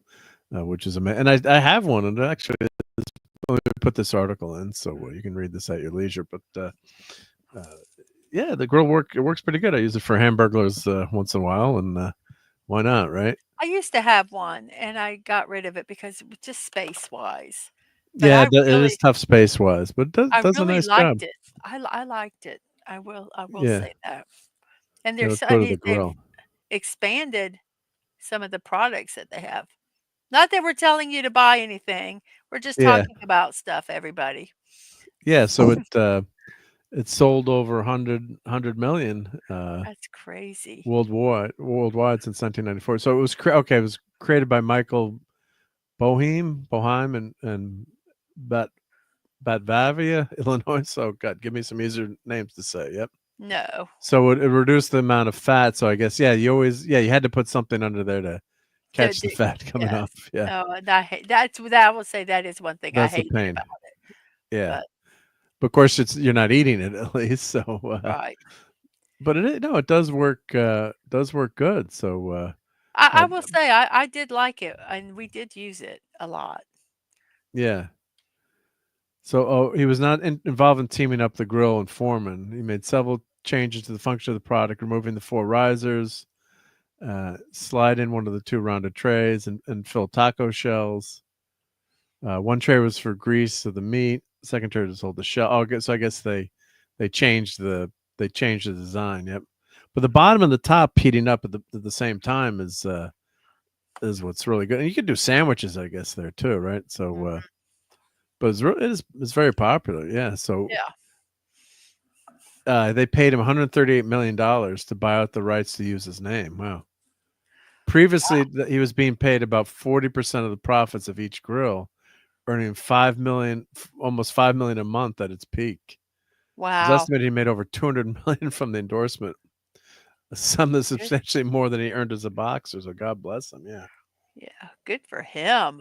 Yeah. Good for him. Wow. Well, there's a Jackie Chan grill. Jackie Chan grill.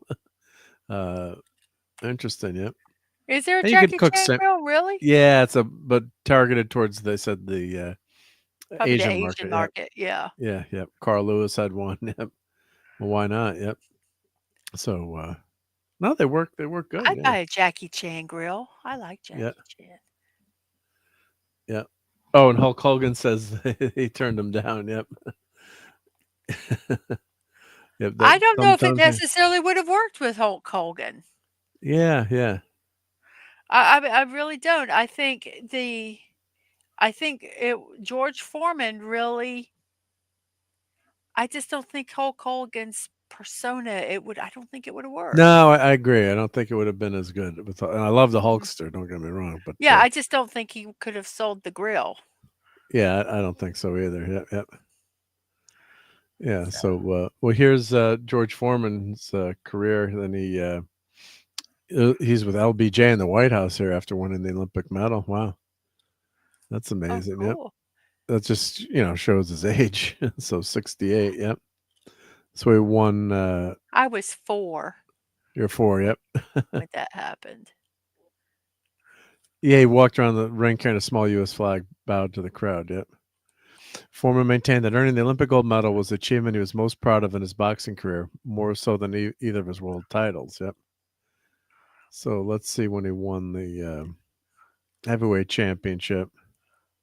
I bet you some of these fights are on YouTube. You could probably go watch them. I'm guessing. Yep. Or they might have a box. There might be like They might have a YouTube boxing channel or on a website that's with the boxing. Yeah, I'm sure you can find it. I'm sure you can find these. Yeah. Yep. So let's see. I'm trying to see where they list his. Yeah, titles in boxing. Yep. So he won. There we go. Oh, this is his career. So they show you long fighting career. So he lost to Jimmy Young. Lost to Muhammad Ali in 1974, and so that's the big. So he had the heavyweight title at that point, and then he came back. Sorry for the fast scrolling, but that's okay. Yep. So when was his last fight? Oh, this is his first. I'm going the wrong direction. Yes, Chuck Oops. Wepner. Yeah, I'm going the wrong. You're going the wrong way. You're going the wrong way. Yeah, so that's when he won the Pan American heavyweight title in '72. So yeah, so he's 28-0 in here, right? Yeah. So then he lost to Jimmy Young, and then lost to Holyfield in 1991 at age 42. That's right? ancient. Yeah. Then he lost to Tommy Divided. Morrison, but then he won when he was 45 years old. He beat Michael Moore, won the WBF and IBF heavyweight titles at Madison MGM Grand, which is ridiculous. Yeah. And then he won some more fights after that. So then he lost his last fight at age 48, which is ridiculous. But yeah, so quite an amazing. Career. It always amazes me when I do like my birthdays in the morning, and and you see retired, competitive swimmer, 30 years old, and you're like, yeah. It's like, no, they're too young to retire, but then you see their career, obviously you get it, but it just still flabbergasts me. Like, you expect, maybe, at the earliest 40, but like retired at 30 years old and, and their achievements, you just are phenomenal. Yep. Hope Gap is heading out. Good night, Gap After Dark. Have a great week, and thank you for spending some of your Sunday night with us. Much appreciated. Thank you. He did name his sons. He had 5 sons and 7 daughters. They're George Jr., George III Monk, George IV Big Wheel, George V Red, and George VI Little Joey. On his website, Foreman explains, I named all my sons George Edward Foreman, so I'd always have something in common. I say to them, if one of us goes up, then we all go up together. If one goes down, we all go down together. So did he not name the girls that? I don't think so. Let's see what the girls are named. As with his father, Georgina, George III has pursued a career in boxing and entrepreneurship. George IV appeared on the second season of reality season's American Grit, where he plays 7th. His 7 daughters, nope. There is a Georgetta, one Georgetta. Yep. So there we go. Yep. So, yeah, great. What a great life and great patriotic American, George Foreman. So, but yep. Yeah, unfortunately, you don't see a lot of that the patriotism anymore. Yeah, I can't say all, but that's kind of sad.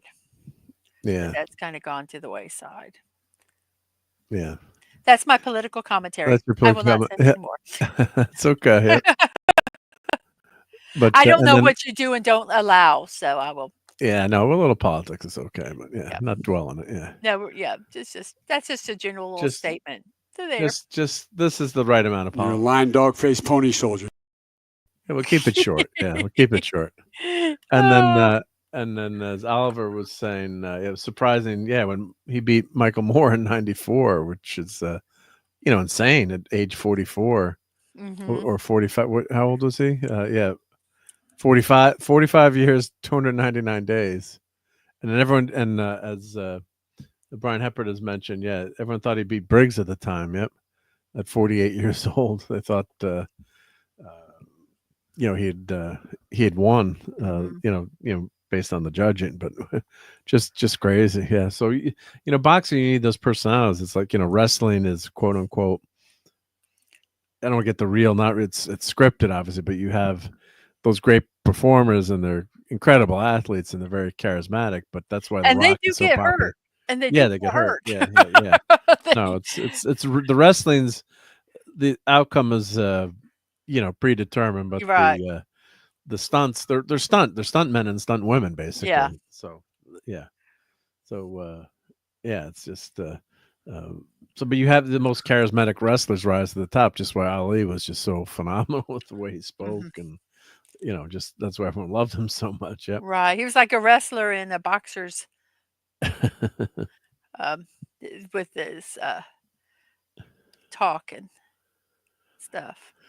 Those are fighting words, JT Kirk. If you meet Michael Moore, he's 6'2". Yep. But yeah, that's Yeah, that's it. Wave some bacon in front of me. Yeah, well, that would get me to stop fighting too, right? Yep. Oh, bacon, So, yes. yeah, bacon. Yeah. Well, you know what you do? You just bring some of these to the ring, and boom, Oh that'll my gosh, those look good. that'll get everyone. Yep. Yep. Are they just the bacon?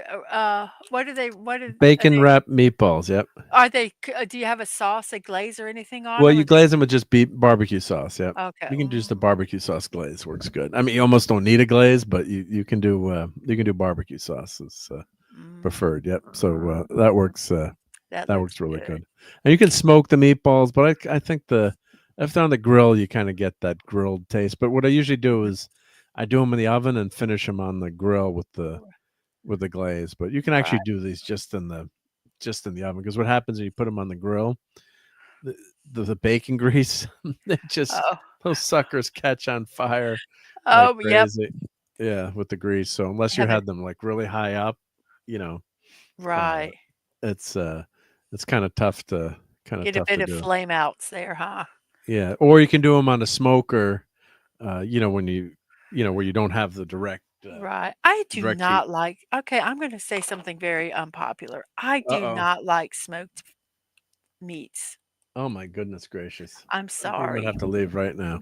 Okay, Just kidding. bye. No, but what meats have you had that are like ribs? You have to smoke ribs. Like you can't. I Well, mean, unless you do I'm talking like a chicken. chicken. I've had pork. Yeah, And I just don't like them. Ribs. I guess I like you ribs, haven't but had my other ribs yet. um Just kidding. no, I'm just like in general, I Yeah. don't like the taste of smoked stuff. Okay. I just don't. Um, Maybe it's what they smoke it with, but it just is not. It's not my favorite, Well, sometimes you can over smoke it too, right? and maybe that's what You can do it depending on the wood chips you use and how you smoke the stuff. I know. You can It's get like different types of chips, right? yeah, like cedars or not cedar, certain I like using the apple or peach, Hmm. but certain ones can be really overpowering, and Maybe that's especially what it is. and it depends on how much wood chips you put in too. So Mhm. hickory, is a little bit stronger, but if you use like I like using like apple or pecan or mesquite especially. I like using like the Jack Daniels. I'm just looking. Yeah, the whiskey barrel smoking chips are good. Mhm.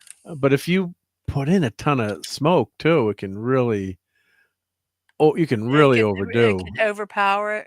Yeah, depending, and especially like a lighter meat like a chicken. You're Mhm. cooking that on a grill. You can do just a little bit of smoke, and it'll go a long way. Oh, okay. So, but that's something that you know as a smoker you got to watch. So, and typically you kind of want to do more, right? So, which is what happened, right? Like less is less is not always more. Right. So you kind of want to have put a ton of stuff, because it's just human nature. You want to overdo it, and Yeah, then you wanna think, yeah, if this much works, then this'll be even better. yeah. Mhm. So So that's I that's don't why it's tough sometimes. Yeah. So like, who's done the smoke? Like, if you're talking at restaurants, you're talking there've been at some at restaurants, at barbecue restaurants, and just in general. I mean, my brother-in-law smokes, and, um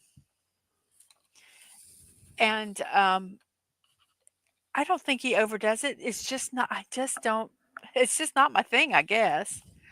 yeah. I don't really know. I Well, don't yeah, know why. I'm joking, but you don't really, yeah, you don't have to, you don't have to like it, if you don't like it, Right. it's fine. But I'm just joking. But like the best ribs are smoked ribs, I think, or like a brisket or something like that. Well, I I know people probably do 'em in the have had crock pot. smoked ribs at a restaurant, and I've liked them, Yeah, but I have not liked the pork or Okay. uh, or Yeah. any of Well, that. yeah. I mean, that's it's just like or if you overcook the ribs too, then they go to mush too. That can happen. Hmm. But once I've had smoked ribs, doing them in the crock pot, it's just it's just so much so much better than like doing it in an oven or a crock pot or something like that. Right. So yeah, that's what I mean. So it's Yeah. but yeah. But okay, well, why don't we do some foodery right now since we're all talking Okay. food, and let me see what I'm missing in the It's the way to when talk. I got that picture up. I think I'm missing some of the chat. Yep.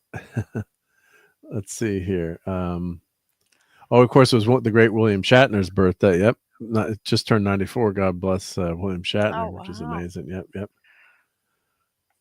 And then, here, let's see. Mark's here. Let's see. Catch up to the chat. Sorry, I was looking something up in the background. Yep. And bacon wrapped chicken at those Brazilian barbecue places, the Ultimate Meat Company. Oh, that sounds good. Never had that, but I got to go to one of those Brazilian meat places. Yeah, they're I have never been to one of them. yeah. Yeah, no, some good stuff. Yeah. Oh, and bacon wrapped shrimp. I've had that before. That's good. Yep, yep.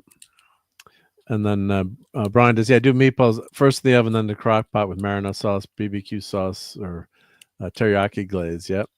You can eat as is or make sandwiches. Yeah, Grandma, yeah, she always did the meatballs in the oven first, then they went into the So they sauce. didn't get Yep. over cooked. Yeah, and you get a lot of grease from the meatballs too. So if you don't want your too much grease in your pasta sauce, yep. So that's a good way to do it too. Yep. Maybe Dadman used furniture wood for that authentic taste of varnish. Oh, he does not smoke. He did not He do does the not smoke. smoking. He did not do the smoking. Right? Yeah. And Low Spec Linux is in the house. Great to see you. Thanks for spending some of your Sunday night with us. Yeah. So why don't we do some foodery? But of course, before we do that, we've always got to show thank you to Guagnar for doing this awesome picture of the thing Ooh. cooking at Marc's Eatery. And of course, Clobbering Times with the Sunday Night Eatery segment, which we'd always joke about, enough with the food talk, buddy. Yeah. No more food talk. But let me go to my food albums here. So we do have some cool stuff this week, I hope. So I hope you think they're cool, but Dadman's gonna regret leaving, I think. But I know he will. just And I'm teasing gonna tell him Dadman. about it. I'll Just tell teasing him Dadman. too. Well, I think I've shown this before, but since you're here, I can't remember if you're here for this one, but let me go full screen here. Oh, actually, I've got to let me share the audio. Let me share the audio. So for some of this stuff, we need the audio. Yep. Okay, share. So like I did you buy the chicken. It's what's the term? It's the chicken's cut in half, so it's flat. Spackhawking or something like that. Spot. I know what you're talking about. Spackled chicken. No, I know it's not. No, it's not that. It's a weird name. Yeah, so but I know what you're talking about. Yeah, so Oh, never mind. I'm not even going to try. I'm trying to remember. Someone will help us in the chat, but yeah, it's so the chicken has been cut, so that it's it lays flat. Lays flat, yes. Yeah. So I'm forgetting the name of the chicken, how they call it, but you pay a little bit more for it. And that's also a technique for spatchcock chicken on the grill. Yeah, something like that. Yeah. It sounds obscene. That's why I don't say it. Yeah. The flattened chicken. We'll say the flattened chicken. Yes, Here's that. The link. Yeah. So here it is. Yep. I want to spatchcock a turkey, but I ain't got the room. Yep, says Shifty. I've watched some YouTube videos on that, and Shifty, yes, right away. As I was looking it up, you guys got it. So thank you, and thank you, TZ. Says hail to the missus. Yep. But it looks pretty impressive to do with the turkey. But of course, it's going to cut down on the time. So right. And TZ, I did not do slow cooking this week, but I'll show you what I cooked. But this is everyone raves about this chicken, but I don't really use very few wood chips because you got that natural charcoal flavor anyway. Right. So you could even cook it without wood chips if you don't want that that taste. But the nice thing is, the chicken's completely moist because it's enclosed in that egg and it's not overcooking. Right. That was my wife's dessert that she made. Oh, am I going? I'm going the wrong way. I think you're going the wrong way, right? Oh no, this is the right. Well, here, there's. Oh wow. These are thighs on top.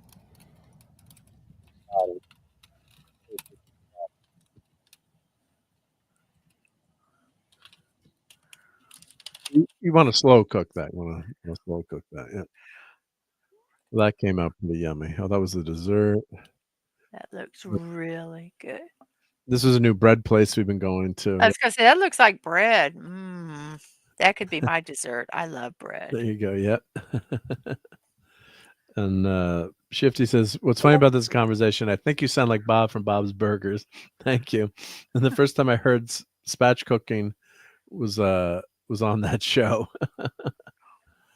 Yeah. So, It just sounds so obscene. Yeah. It does. Yep. So that was the cake from the Pinewood Derby Championship. Oh, nice. And that bread place also makes pizzas. Well, they have a little small eat-in pizza place, but like very few, just a few people can eat there, or most of their business is takeout with the bread, but they have pizza to go. I bet you that is good. So that was sausages with a little bit of pepper. Is that pepper on there? Yep. It looks like peppers. Pepper, yeah, it was pepper. That was really good. Super good. The bread, So the crust was good. What would you like on your pizza? And I'm not setting you up. Yeah. If you could have your favorite pizza toppings. Well, I mean, everyone knows I love the clam pizza, but my go-to would be, if it wasn't clam, I love sausage, onion, eggplant and bacon is good, or eggplant and sausage. Believe it or not, they make up some of the pizza. It's got to be on the right crust though for that. The Greek style thicker crust that we get up here. I don't know if this thing is called Greek pizza, but all the Greek pizza places seem to make it's not deep dish, but it's a very thick. It's just a thicker crust. Thicker crust, yep. So like sausage, eggplant, that was a go-to, or bacon, onion, anything with bacon, sausage, and caramelized onions. I love caramelized onions too. Yes, I like the caramelized onions on pizza. Yeah, yeah. But they have to be caramelized. You can't just throw them on there. Yeah, you can't just throw them on. Yep, yep. Because that's like, you should be killed if that happens. I'm sorry. Homer was about to leave for work. He wrapped a stick of butter on 4 strips of bacon. His daughter Lisa was struck with disbelief. Yep. And RobAltis hits on that. Yeah, if you just cheese, that's how you can tell a really good pizza place. If they're just plain cheese pizza is good, then it's good pizza, right? Because it's gonna that's be the good basic. on a topping. Yeah, that's the basic. Right. So I like onions. I like I like onions. I like veggies. You can just put whatever veggies you want on there. And I know you can't get them, and I know people don't like them, but I was raised with anchovies. So if I could love get anchovies too, but you actually eat the anchovy? Oh yeah, my dad used to have anchovy. We put anchovies on the pizza all the time, so I was raised with it. Wow. I don't eat it a lot now because I would usually do that so no one will also want a piece of my pizza. That's my strategy. You can't really get it anywhere, and but if there was and Dabman ate he talks about what he got the anchovy, but it was a dilled anchovy, which is not the same thing. So I beg to disagree with him that anchovy pizza is bad, but I would not ever eat dilled or pickled anchovies or whatever they were. Okay. Yep. Just anchovies. But I like sardines and things like that too. So. Yeah, I do like sardines. Sardines are classic Italian food. So, yeah, and you can get they have big sardines too, which are awesome. I'm trying to find the name of this place. It was across from Stu Leonard's, or near Stu Leonard's. Let me just search this area. So let's do bakery. Stu Leonard's in Norwalk. So I think, what was the name of this place? I don't want to give the wrong name of the place, but I think Don't you it's hate it when you can't remember? yeah. My wife goes there, so I think it's. Let's see if this is the place. Let's see where the map is. Let's see. Where's it located here? Okay, so I think it's Wave Hill Breads, Toppy's Artisan Bakery. So let's see if. Let me see. I want to put the link in the chat here. Tapas artist, is that what they said? TAPAS? Yeah, Toppy's Artisan Bakery or. Oh, Toppy's. Okay, I just was. Find their, yeah, let's find their website. Where's their website here? I don't know. Wave Hill Breads. All right, I think this is it. Let's pull this over. I'm not sponsored by them, although they my wife's order, so they did give her a free small pizza because pizza to someone else. So I believe this is. Let's see. Do they have the pizza here? Pizza Romana. Let's see if that was it, right? So Oh wow, those look really good. yeah, Because I it's the like. sausage one we got. Yep. Are they kind of a thicker? Did you say they're A little kind of bit like thicker. A little bit thicker. Yep. So we got the margarita and we got the sausage one. Although ours didn't have onions on it. That looks like it's got onions on it. Let's see. Oh man, go complain. What was that cheese? Maybe you Let's needed see. to ask for onions. Sausage, salsa pomodoro, mozzarella, peppers, onion. Remember the onions were in there, but here let's put their link in the chat. If you're ever If you're ever up in Norwalk, if you're ever visiting Mark, you can go there. Yeah. But fish and vegetables don't belong on pizza, says Rob. Yep. I don't know.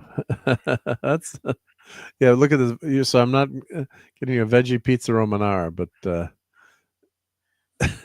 well, then you'll never eat my pizza. All right. So we got those pizzas, and what was the other pizza they had? Let's see. Do they have any other? I guess it's very simple. Simple menu, just because their main thing is. Yeah. Well, I think that that's not necessarily a bad thing. Right. Especially like you said, their main thing is bread, so they're making the bread. Yeah. So they just turn these into pizzas, basically what they do. They're making the focaccia. Some basic, yeah. Yeah. So, oh yeah. Do what you do well. Oh yeah. Pastries I'm getting tired.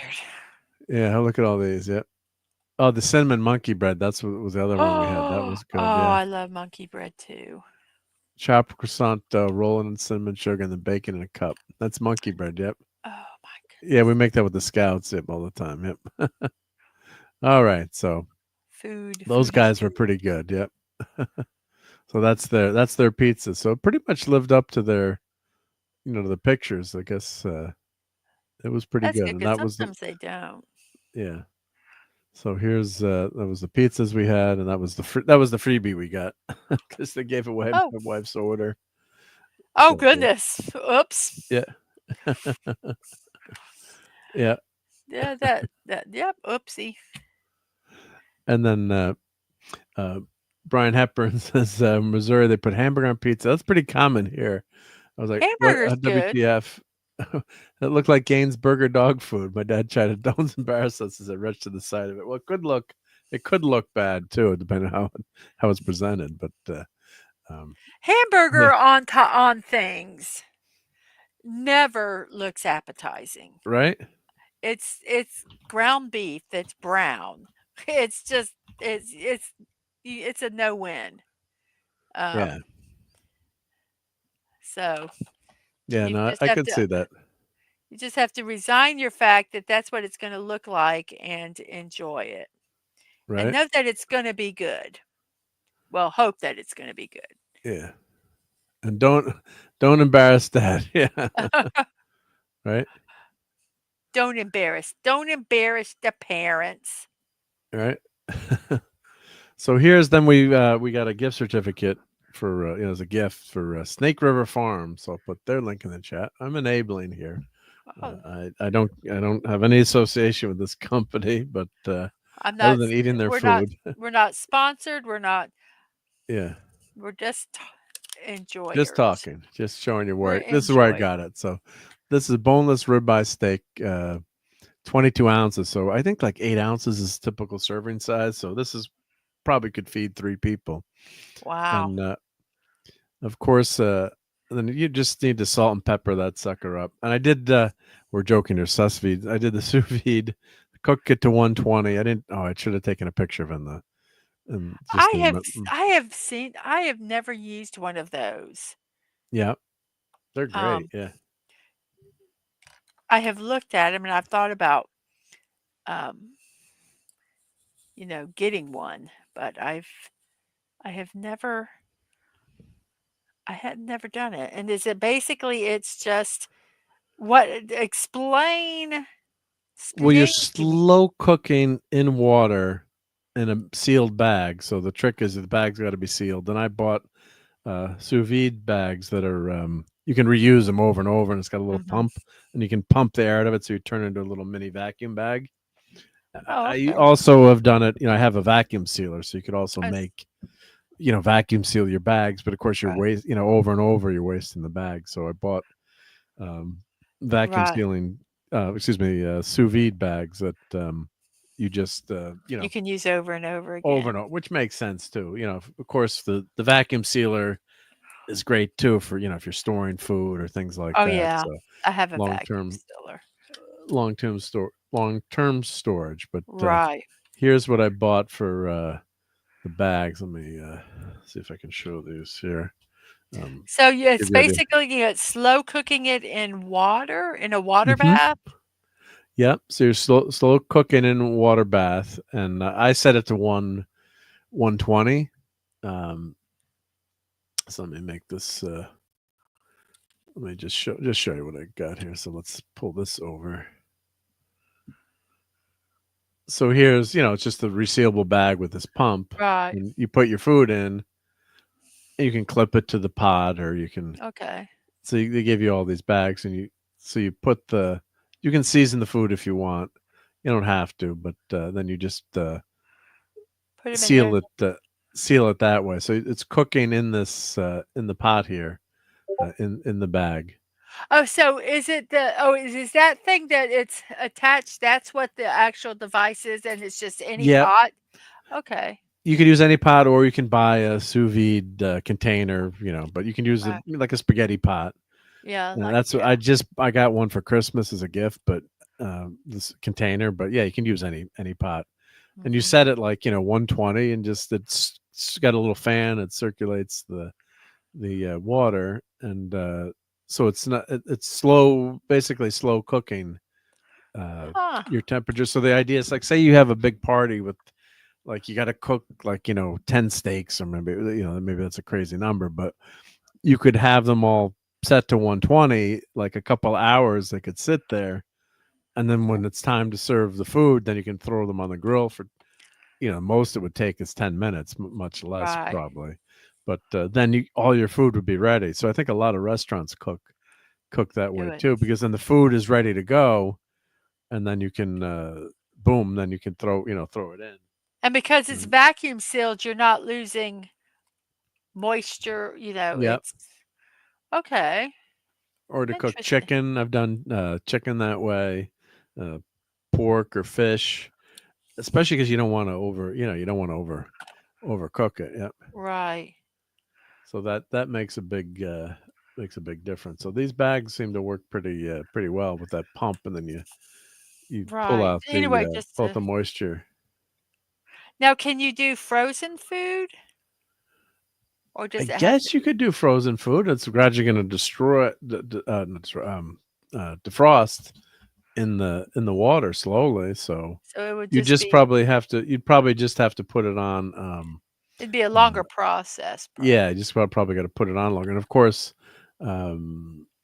you've got to watch your food temperatures too. And I think is it 4 hours? There's a limit too. You don't want to have anything on, at a low temp for Right. more than than the Oh, that bacteria can pesky grow. little botulism. Golly gee. Yeah. So you can't. Yeah, you don't want to put it on for 8 hours at 120. Right. It's not so good. But Right. a Okay. couple hours sitting there. You try to guess when you think you're going to be eaten. And Right. and So it's like you'd never defrost your steaks on the counter, any meat on the counter. Put them in the fridge and defrost them there. right. Yep. Yeah, yeah. That's what they say.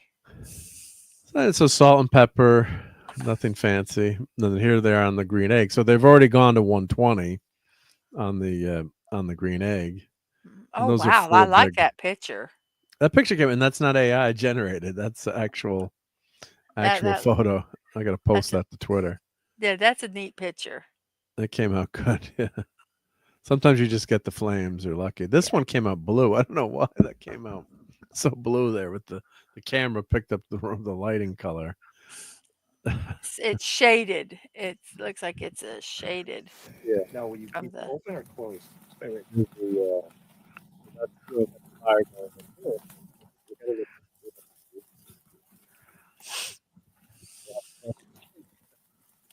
You have the charcoal ready to go. You don't want it to go too high, and Mhm.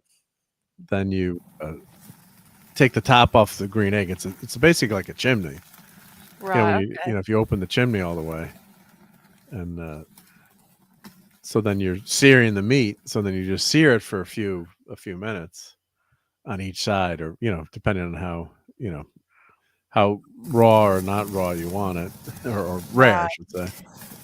But flip it Raw. there. I like mine raw, pretty much not cooked. So I did super slow mo there. No, oh, that's nice. Is that cool? That is cool. I like that. My fire is going nuts there. Yep. That is crazy. And what you do too when you take the close it, like the flame stops, you got to watch. You got to wear gloves because when you open it, all of a sudden you get this big boom. Oh, a big. Oh, yeah. It's like as a chimney, and it like the back. takes off. What is it? Backdraft. Kind of. Backdraft, yeah, yeah. That's cool. I love that sound. The pop, right? Very Yeah. nice. Very nice.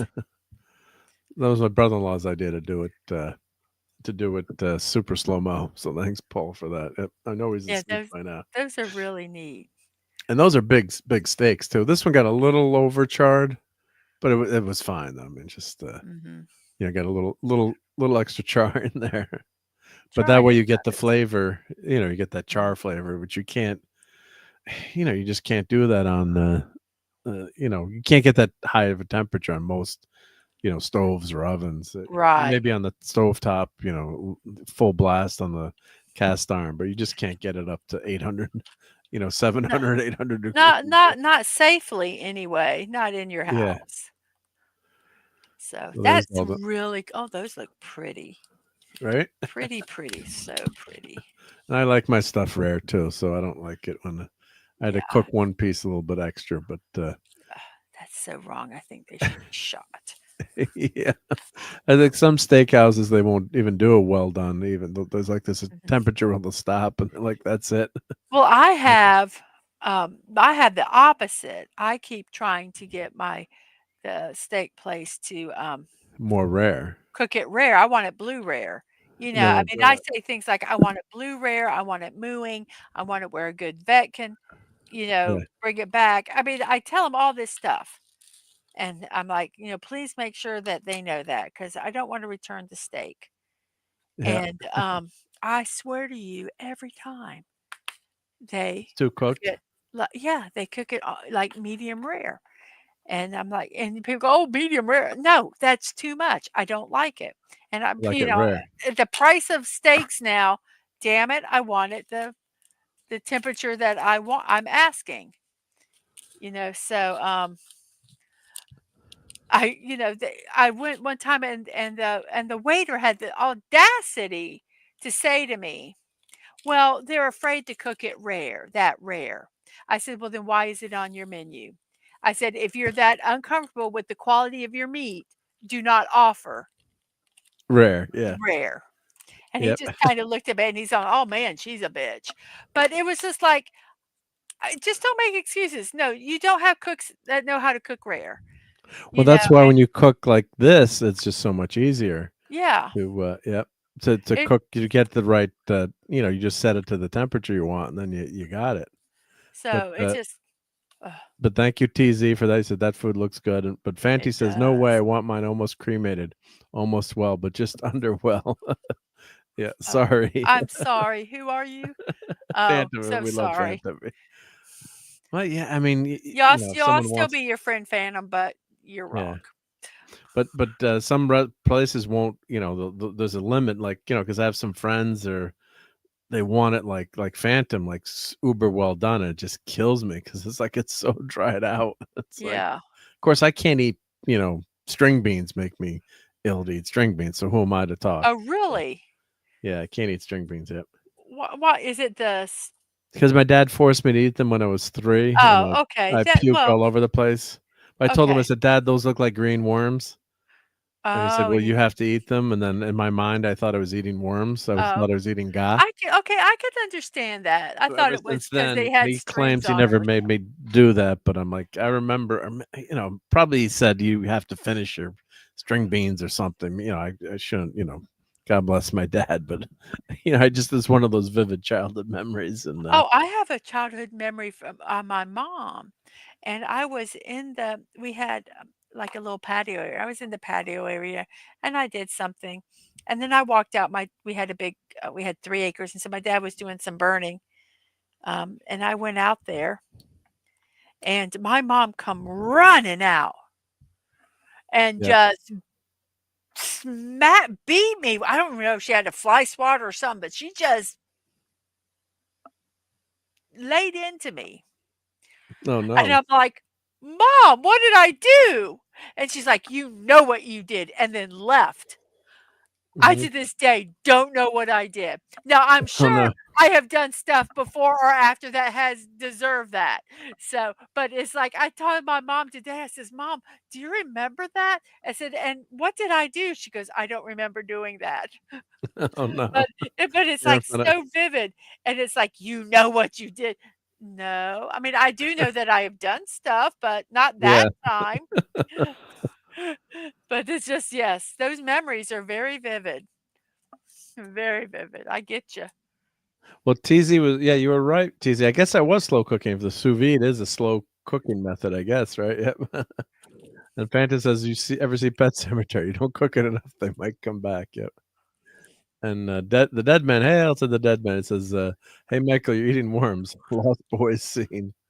Yeah, it just freaked me out. I mean, God bless my dad, but and he claimed, he said, oh, I never did that, but yeah, it's Dadman has a hard time with things that are textury, that like creamy, like custards or anything like that. Eggs, because well, eggs are a completely other story. But the texture thing was he was eating when he was young, eating like mashed potatoes, and they were they were like the instant, real kind of creamy things, and they like got stuck. It's like he couldn't swallow them, and it made him sick. So that texture he just can't deal with. Eggs was his mom would make potato salad, and she would boil the eggs in with the potato salad, and boiled eggs the smell smell. bad, And he just cannot stand that. He just can't stand that. And then It like gets him, certain eggs, it's that, and then the texture on top of it, like scrambled eggs or anything like that. He just can't do it. Yep. So, but he can And eat them in a cake and stuff. And hail to Amelia Clark, Scroll Arm. How's it going? Hello. She says moms can be protected. We do have a question in the chat here, but I want to ask: would you have eaten this steak here, Mrs., or does that cook too much for you? I'd have to look at it. I mean, I'd have to see if it's tough to tell from the juicy. picture too. But it looks like it's overcooked. Oh, goodness gracious! Wow. I mean, I truly, you sear it, you throw it on for just enough to sear it. So put it on a really, really hot grill or flat top, sear it, and then pull it off. Okay. Yeah. I Well, I like eating it truly, raw too, but I this is truly, what I wanted to show you was with the sous vide method is that see how you don't have like it's the same color almost all the way through where you know how like if you get medium rare like it's all gray up to here and just like the middle is a little yeah, red. yes. So like here like this piece here you probably would have liked that like That's closer. That's that's closer. because plus the pictures don't always it's tough to tell with Yes. the pictures but But some of the ends cook more than the right. others but yeah so you're the extreme rare yeah. Yeah, I truly am. I mean, they joke and like a good vet can bring it back. Yeah. I say that jokingly, but it's like knock the Yep. horns off. Put it on the grill for what 30 seconds on each side, and Yep. bring it to me, and I would be happy. And If it you was got a so question hard when I was pregnant. I could not eat rare meat. I could oh you not eat it. couldn't I was not allowed to. you weren't Um, allowed to okay but so you've always liked rare meat then I've always liked rare meat. always like okay Yeah. always like that yeah. So they didn't In your want you when you're younger years, pregnant. Yeah. which famous pizza place you and your family go to on occasion? Pizza Hut, Shaky, so much butter. Oh, what is it? It's not. It's the Godfathers. Godfathers is your go-to? That was Or the when I younger was younger years. When I was Yeah. younger, my dad Yeah. loved Godfather's pizza. Okay. Good stuff. Yep. Mom's gonna be protective, and also mom's gonna. Oh, I've told this story before, but my mom. Well, I'll tell you what I did. I took my dad's shaving cream and sprayed it all over the rug, and my mom came with a wooden spoon and gave me a cup of wax, and then I was like, and she's like, "Don't you ever do that again?" I'm like, "But mom, I was just trying to help you clean the rug like you did yesterday." With the Oh, shaving cream all over the rug, and she said she like broke down crying because I was like 3 or 4 or 5 or what maybe. oh, and you were And just she's like, I was trying to clean the rug, but I took dad's.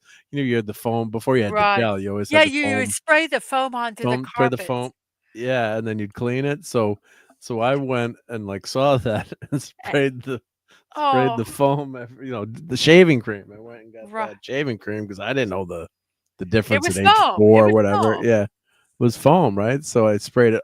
I probably did like the whole can over the whole living room or whatever, the Oh family my room. gosh. Oh, that's too And then she's funny. like, she was crying. She was like, I can't believe I did that. I'm like, all right, mom, I'm going to call DCF on you. But Yeah. 911. My oldest, when they were little, they did something similar to that. We had cats, and the litter box was in the bathroom, mm-hmm.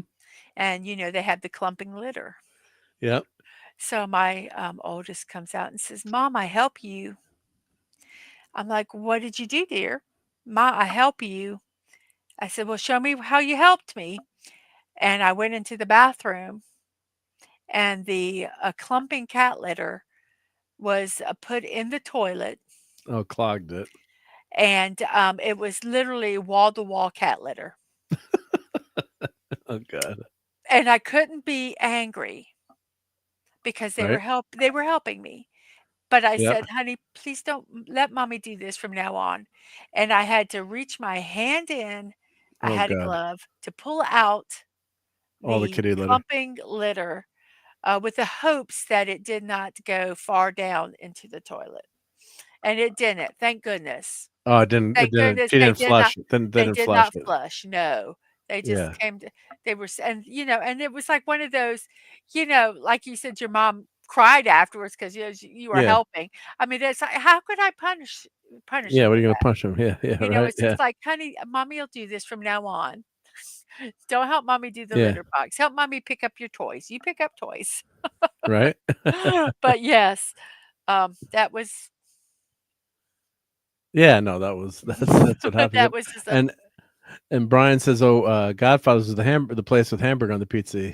He didn't like. Yep, yep. oh, sorry. And hail to lemon pie says, "Mark whipping out his meat again." Yes. Did you? But Was honestly lemon pie just got here? If you got here, lemon pie. Let's show you the. Let's show that again. Yep. Actually, we did not go out a lot to eat, but when we did, we went there. But my mom would buy, and they still have them, and I want to buy one. You could buy the Chef Boyardee pizza kits, Okay. and it comes with the where you make the dough and you make and the whole it comes with the yeast and everything. And I remember you making them and I don't remember the process, but you made the dough and then we would take for it to rise, we would put warm water in the sink and then it was a metal bowl that we used. Okay. And then we would put a little cloth over it, let it set in the warm water to rise, and then we would make the pizza. So Nice. Yep. homemade pizza was the what pizza we ate the most. Interesting. Yep. Well, my grandmother would make bread, so she would make pizza frite or fried dough, and then of course she would make pizza. But normally it was just bread and the pizza frite, but she would make the fried dough, and once in a while she would make pizza out of it, but not too often though. But yeah, it was always the bread was always so good. I think Mom got the recipe. Everyone's got their own. Grandma's got their own recipe that yeah. gets passed down, right? So yeah, I think I've got that somewhere. But of course, she never had the. Did she even measure? I wonder if she even It measured probably was just until it felt this way or Yeah. Right. Yeah, I cannot cook like that. Well, I'm getting better at cooking like that, but you want to say Yeah. I I'm great at following a recipe. Um, Yeah. but I loved cooking with my mom, but I joke, we had a big family to feed and we didn't have a lot of money necessarily. Yeah. And my mom could literally take a pound of beef, ground beef, and make it last Yeah. many, many, many meals. Yeah. Just But do it for.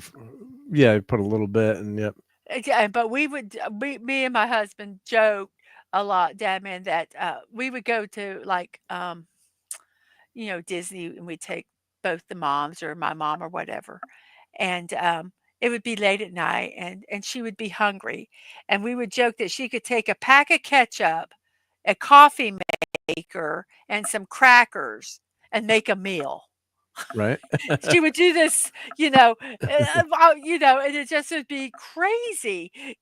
Obviously that is, Yeah. exaggerating some, but Yeah. she could take nothing and make something.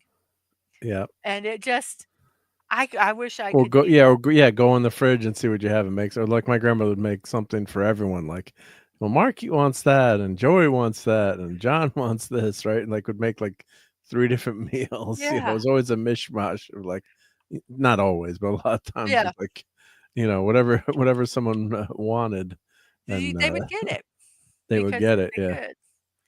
Yeah. Yeah, it Yeah. just was, yeah, I think that's such a lost art. I did not inherit that. But I what you wish could I do did. too is what's fun is you can buy a pretty cheap electric pizza oven these days for $150 and make your own. Not that you need another gadget in the house, but I use my big green egg to make pizza. But they have some really good pizza cookers. You can make the dough for pretty cheap. Mhm. Pizza dough is one of the few cheap things out there, Yeah. and with one of these pizza cookers, you can. It's a lot of fun too. I mean, to do. So yeah, I'll show I one of. think my brother, I think, has one. But the big thing with us is space. Yeah. We just don't.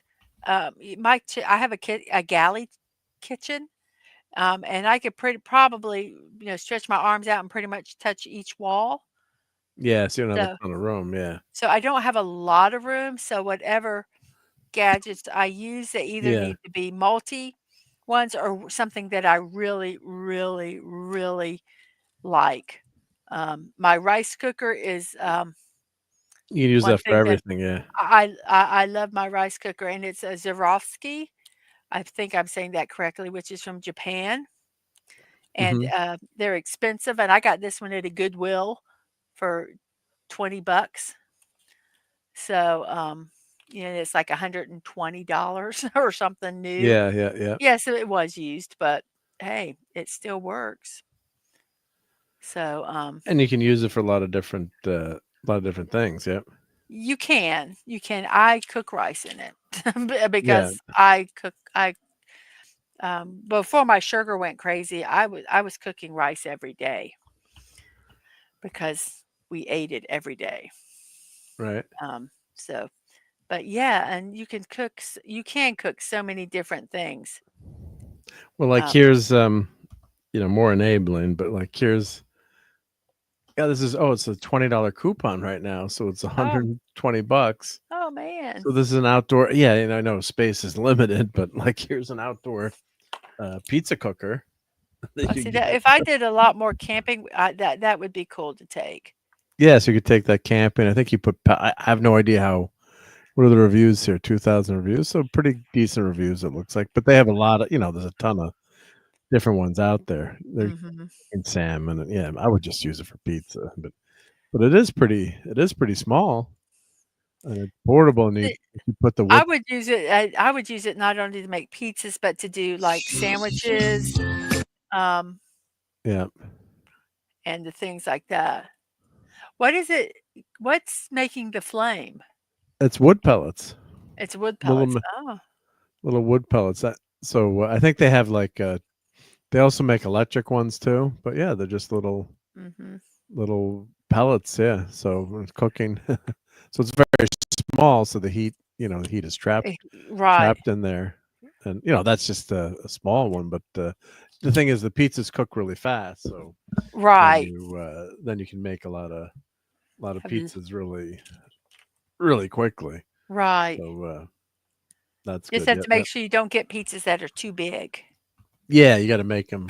you buy them, frozen, or you make them. Make them small. Yeah, that's what I do. So I make small little individual pizzas, like personal pizzas. Personal pizzas. Yeah.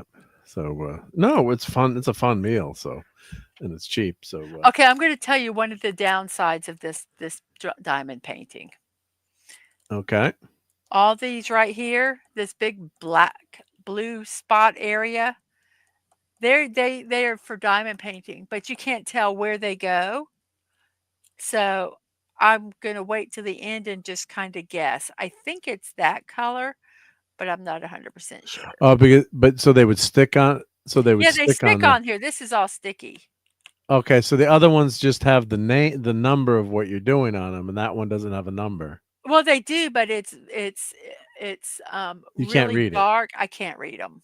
So it does have a number on there somehow. Yeah, I think it's F, but I can't even see where they go. So these, when they go into the spots, it's just sticking to the paper. It's sticking to the bottom. Yeah, this is all adhesive. Exactly. Yes, it is. Yeah, there's it's not a pin that you're putting it on. It's just sticky. It's adhesive. It's the whole thing is sticky. That's why I put these on here so that stuff doesn't stick to them. Gotcha. Yeah. But yeah, that's a downside of cheap diamond paintings. Gotcha. So it's all sticky there. Okay. Yep. It's all sticky. It looked like it was like a pin that you were putting on there. No. Yeah. And lemon pie likes medium, and we still like you, lemon pie. Yep. Medium. Oh, okay. You're getting close to the end there. Yeah. Pizza kits, $4 on Amazon. Yep, Chef Boyardee pizza. Yep. Yeah, and they were really cheap. And when you're big, there was 5 kids, my mom, my dad, and my uncle. So there was feeding 8 people. And one of them was my brother, who we joke had a hollow leg. He could never get full. Never get full, yeah, like me. Never get full. So that's awesome. He ate a lot of food, so Mom had to make stuff that was cheap and a lot, and those pizzas worked a lot for that. So. Let's see, Chef Boyardee pizza maker. That's pretty. Let's see this. Let me show this one. Yep. I don't think we've ever done the Chef Boyardee pizza. Let's see here. Let me. They're just very basic kits. And then my mom would buy. Yep, that's it. Easy family fun. I think it came with pepperoni, or it might have just been I don't remember. So it makes two. So yeah, so two pizzas. Yep. Two 12-inch pizzas. Yep. But it was just really fun. So how fast is it? Really fast to make, I guess, or? Well, you have to wait for the pizza dough to rise, and then it's just, like You know cooking what a makes pizza. the best? It's Interesting. So they're doing the bread. They make the dough. All right. So you're making the dough. So basically, it's just a kit for the dough. And it's got the sauce. flour and it's got so you're making. Okay. But however long it takes for the dough to rise, I don't, however Well, you long. can actually buy yeast that's one pizza dough yeast that's like one hour to quick rising pizza dough, which I've been using. I don't think that this is that long. At least I don't know how long it had to set. Yeah. But that was the longest part, really, and it was always fun. Spreading out the dough. Yeah. That was always fun to do as a kid. RobAltis is asking if your rice cooker is Zurowski brand. I cannot pronounce that. Yes, Zurowski. Yes, it is. Thank you. Yeah. Yes. Yeah. And when I saw that at the thrift store, I nearly had a hemorrhage. And I grabbed it and put it in my cart so fast. And then because they're expensive, right? Yes. Yes. And yeah, I'm going to say this one was used. And to replace just the, I did not replace it, but the insert, where you cook the rice, was like the $60. Was like $60. And I'm like, yeah, I'll use this one. So just keep using it. Yeah. The rice sticks on the bottom, but then you get that nice crispy little rice, which I like also. Yeah. So yeah. Yeah. See how long this takes? And I've still got a lot to do. Yeah, yeah. I still got My sister could eat a pound of pasta in a sitting when we were kids. Yeah. And hail to Davina Duckworth says, "I love pizza." Yep, yep.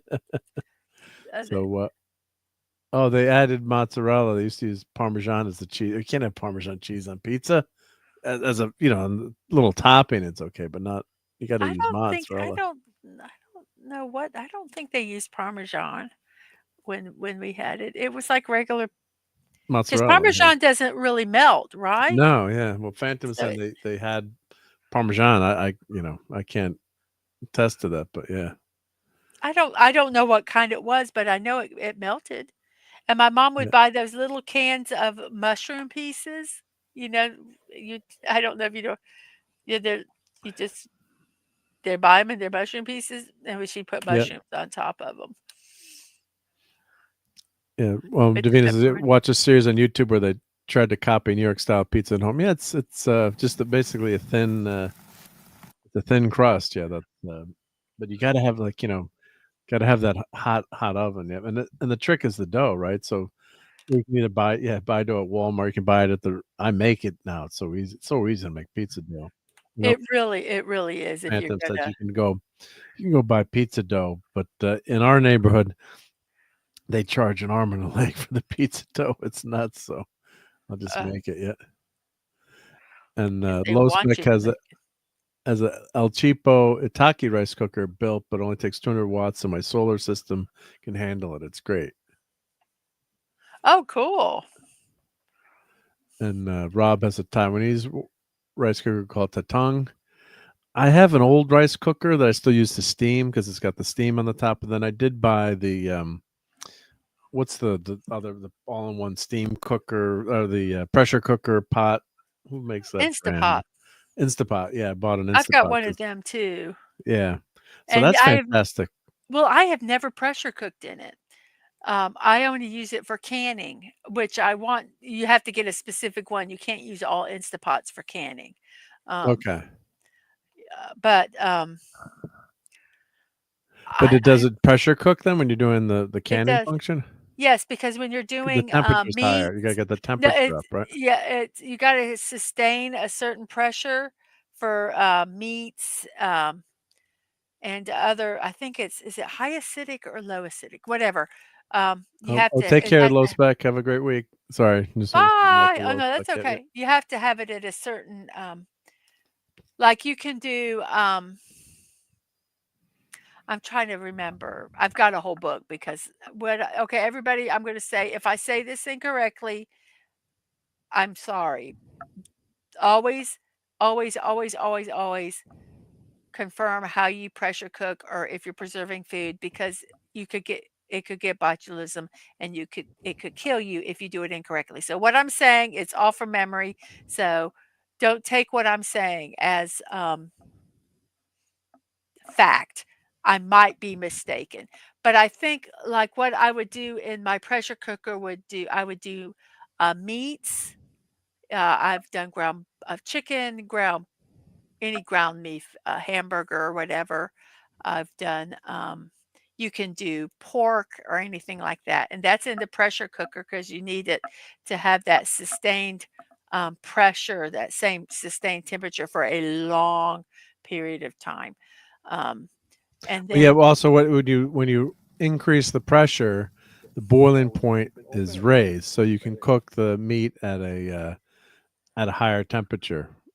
it When you're boiling, the boiling point is higher, so that's why the pressure cooker cooks so much faster. So, say like you're doing broccoli, right? My grandmother right. and mom would always cook broccoli in the pressure cooker, certain things or potatoes or certain Mhm. things, and that was like their microwave because as you increase the pressure, the boiling point raises the Right. atmosphere. That's why sometimes you see on boxes like if you're cooking at altitude, they'll have different instructions for Exactly. baking at altitude. So the boiling point is a lot higher of water under pressure. So Mhm. that way you could, so you're not limited to 212 degrees. So your stuff would be done a lot faster. Right, and with the pressure cooking, that is it's having it at that temperature, um, It needs to be at a higher temperature. Yeah, it kills all the bacteria, is that's what you're yeah, doing, is you're killing all the stuff that's in there, that could potentially kill you. yeah. We are cooking rice. Oh, I would love that. I Green would love to stone get a pot. Korean stone pot. Yeah, Just very don't have cool. enough Yep. space. Yeah, need an addition. Yep, just kidding. I know I But need a new house, but we are not yeah, going to. I quite do enough. love this house. I do love this house. Um, well, you know what I wanna make sometime, and it takes a special steamed eggs. Steamed eggs, like they're hard boiled then, or And they're no, it's like I've never had it, but I've seen it. It's almost like a fl it's almost like a fluffy scrambled egg, but it's kind of like it looks like now I've never had it. I've never eaten it. But it kinda looks like a more kind of a custardy, but not but it's eggs, and you okay? steam it. It's Asian an Asian dish, and you can put, like, Hmm, sesame once it's done, you can put some sesame oil on it or some, and then you eat it. But it's, okay. like, fluffy, but it's not really a scrambled egg, and it's not really custard. It's it's eggs that are steamed. But you Okay. have to have I guess, I think it would work best if you had the, correct pot cooking Yeah. thing for it, and that's another thing.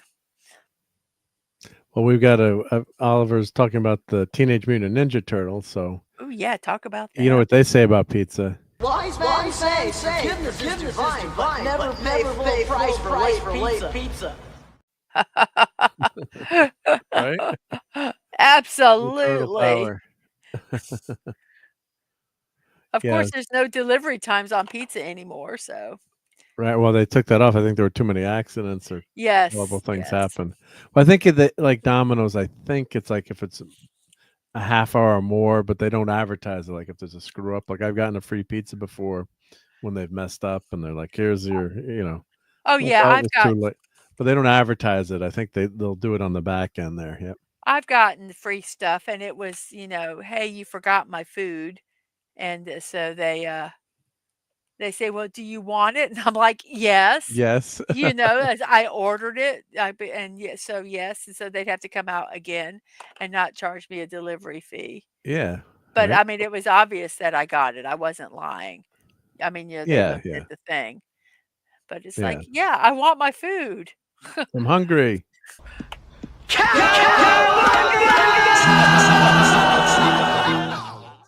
Food.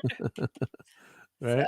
But it never was because of a time thing. It was because of an error on the Yeah, yeah, I don't yeah. think I'm gonna Like get a screw, Yeah, and I'm pretty understanding. I don't want to get anyone angry that's preparing my food. preparing my food. Yeah, yeah. So Yeah. But I'm just like, yeah, so we did order this. It was on the app. Look, you can see it. yeah. And yes, I want it. I do not. Back here live at the Waterfront Village with my friend, the zombie Jonathan. You're looking good. Jonathan just got an awesome face paint job. What do you think? I like turtles. All right, you're great. Okay. That we had that I like turtles. That's a classic video. Yes. Became That one and the viral. little kid that corn, the whole corn thing. Yeah. I love corn. Yeah, classic. Yeah. I don't know if I'm going to get this one done tonight. I think I'm going to put the plastic on it. Oh, Davina's got it here. Yeah, Chinese steamed eggs. Eggs are beaten and water added to create a more tender texture. Good ratio of water to eggs is 1.5 to 1. Interesting. Yep. Okay, Well, like yeah, Rocky, where he consumes the egg from the egg. Yeah, he just eats the eggs raw. Yeah. No, I can't do that much. No, raw eggs is not something I would enjoy. Do I have that clip of Splinter? Let me see if I have that clip of Splinter. Yeah. Do I have that? I'd clipped a few things for Toxic Tuesday. Not a ton of turtles, but I got some turtles. But no, I don't have that one actually. Oh Yep. no. No. a few clips, yeah, but don't have that one. Yep. Well, Mark, what were you going to talk about tonight? Oh yeah, because we got to get to it. So yeah, we'll do a little Snow White because and I got some other Star Trek stuff, but it's getting late early. So and some other things, but I do have one quick enabling thing. Then we'll talk about Snow White. So let's let me look for my enabling clip here, or enabling bookmark here. So yes. Where is this? It was a creature from the Black Lagoon. It was Mondo. Was it Mondo? I think. Oh, it didn't get saved to my. Didn't get saved to my bookmarks. How come? Let's see. Do I have it here? No, I can't help you. Yeah, I'll find it here. Let me find it. Yep. I think the sale is over now, but you can still show. Yeah, you can just show it. Yep. Collectibles. Yep. 1 scale figures. Yep. Was a creature from the Black Lagoon. Where's? Oh yeah, here it is. Yep. So this is the timed edition here. Ooh. So this is pretty amazing. So this was Brian Hepburn had sent me this, and I was teasing with my much better half. I said, and thank you for the shout out for the heads up on this. And I'm like, and my family was in town for my daughter's birthday this week, and so I'm like, we're joking about all the toys, and my brother-in-law actually went to Hasbro because he does video work, so he was in the Hasbro in their studio. Oh my! I can't show anything or say anything, but he was just doing some stuff for Hasbro. Right. And, we're joking about all the toys, like, why don't you sell some of them? And I'm like, well, I just bought this new great creature from the Black Lagoon figure, and it was only almost $275. Oh my god! And I'm waiting for her to go crazy, and she's like, I know you didn't buy it. I know you didn't buy that. So, She's got you figured out, huh? you had me figured out. I'm like, Drat, I wanted the reaction. So I was like, come on. Come You on. got it. Next You time got I'll it. buy it just so to Yeah. get the reaction. All right. So look how incredible this looks. Was it Brian who sent me this, or was it who sent me that? I'm trying to remember who sent. I thought it was Brian Hepburn. God, my memory. I can't remember if it was Brian who sent this or if it was. I'm trying to remember now who had sent me this. I don't want to. I can't help you. Sorry. You can't help me with that. But here, let's show the pictures. But I was trying to see who had sent me, who had sent it. I thought it was Brian, or maybe it was on my email. Went into my email. So, but that's probably where it went to. But yeah, just look how cool this 1/6 scale figure is, and wow, all the accessories. And look at what I love is the details with the base. Of course, you've got the harpoon gun, and that's just such an iconic creature design. Yeah, so just one of the all-time great, because the costume works so well. It looked believable, right? As the creature. Yep. When they did not rely on CGI for everything. Yeah, 13 inches tall. Wow. So it's big. Yep. You can go swimming with them. Wow. That's really cool looking. Yeah, that's really well done. Yep. There's a poor creature chained up. It's swimming away. Of course, the scene from Jaws is inspired by, the creature from the Black Lagoon, that the shot from underneath. Yep. Oh, really? Yep. That's inspired, and that's where the claw that they found buried in the movie as a fossil. Yep. So really, really well done. Yep. Good stuff. Yep. So I mean, yeah, it's almost $300, probably $300 with shipping, but as I say, you get what you pay for, right? Where's it from? Where are you getting it? This is from Mondo Shop. Okay. Yep. So it's a high-end 1/6 scale figure. So it's bigger than your typical action figure. Yep. Yeah. So and you've got different heads, and yeah, I guess they've got a display hand. Oh wow, you can that's display really them separately. cool. Yep. Yeah. So got a lot of pictures here, but comes with a ton of stuff. Yeah. Look at the base. How cool the base is. Yep. That base. I like really turtles. I like turtles in the base. Yep. Yeah. So if you try to do something like this, you'd have to paint everything and do it. Yep. Oh, and it was Brian. Okay, good. It was Brian. Thank you. I was trying to remember, and he said, "Yeah, I wasn't gonna order."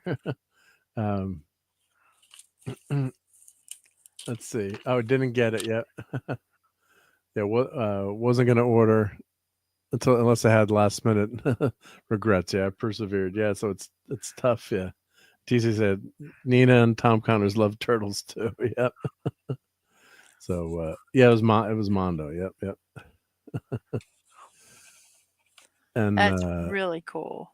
Donnie's saying, yeah, John can't be signed with those who hate Disney's remake of Snow White. Well, I haven't. Thank you, Brian. Yep, I haven't haven't seen it, so we'll just talk a little bit in broad strokes about it. But and it comes with a figure holder too. Yep, so you can have some cool poses there. Yep, very nice. Yep, yeah. So let me put the link in if you want to check it out. But Mondo has some great stuff. I don't know. The timed edition usually has more accessories, and they'll come out with another edition. So when they say timed edition, is it just why well, they have different like it's a super deluxe, I guess. So they've got like you could swap it out, so it's the Revenge of the Creature chest and portrait. So you could if the costume changed a little bit between both movies, and you like see all these accessories you get like with the base and different heads. So it's just like a different. It's a super deluxe version. Okay. Yep. Super deluxe version. Yep. So yeah. Okay. Cool. So Oh, you don't like it's fun as a single piece. Amelia doesn't like if the planet was destroyed and this survived, it would be still worth nothing. Well, it's whatever someone would pay for it. So Yeah. yeah, it is a damn expensive figure. So, but yeah, seamless body and arms make me nervous. Oh yeah, in terms of the armature and what's, I mean, it does look really cool, but yeah, in terms of longevity, yeah. So. No, timed is one and done. They won't have another except for found stock. Okay, found stock from cancellations. Okay, So it's a limited release. limited release. Okay, sometimes I thought they did. Thank you, Brian. I thought sometimes they did like an edition that was had more accessories and like a super deluxe. But okay, they don't. They probably don't call those timed. I guess. Yep. So that's fun stuff. All right, let's talk a little bit. Let's how much Snow White. Let's go box office mojo. You didn't see this movie, Dadman, right? Mrs. No, Dadman did not see. no. I no. I'll just leave it at Okay. that. Yeah. I had no desire to. Just gotta ask. Yep. Oh, no problem. No problem. I Yeah, would yeah. let you know if I did because I'd Yeah. probably be like vomiting right now. Did from what I've anyone heard. did anyone in the chat see Snow White in the box office? And I'm going to say in the theater, I should say. Yep. I would not, even if it was a good movie, which I heard it was not, I would not go see it. And the reason I would not go see it is because of the entire dwarf fiasco that they had. I think Where we're supposed there to say little people now. Is that true? Well, I don't know. no, But that's no, but it's in the title. I'm the M joking. word is not a word that you're supposed Oh, to okay. say. You can use the other word. But yes. But my Okay. thing is that they're CGI, correct? Yeah, they're CGI. Yeah. Okay, so because another actor, Peter Dinklage, complained about them using little people in this movie, so they went CGI instead of hiring 7 actors Yep. to play these people. I won't go see it because of that, because I think that's bullshit. Yeah. This one person was whining and so 7 actors lost their jobs or did not have an opportunity to have a job, and they went CGI. So even if it was a good movie, I would not have gone seeing it because I think that was a sucky thing that they did. So sorry. No, that's Because yeah. that's ridiculous. No, I agree. Yeah. And they weren't exploited in the movie. I mean, my thing Yeah, is well, that would have is been that a job. Yep, yep. And hail to Yeah. Lenrod. Great to see you. my thing is No one's if late they here. felt that they were exploited and they still used them, but they use CGI, it is still exploiting little people.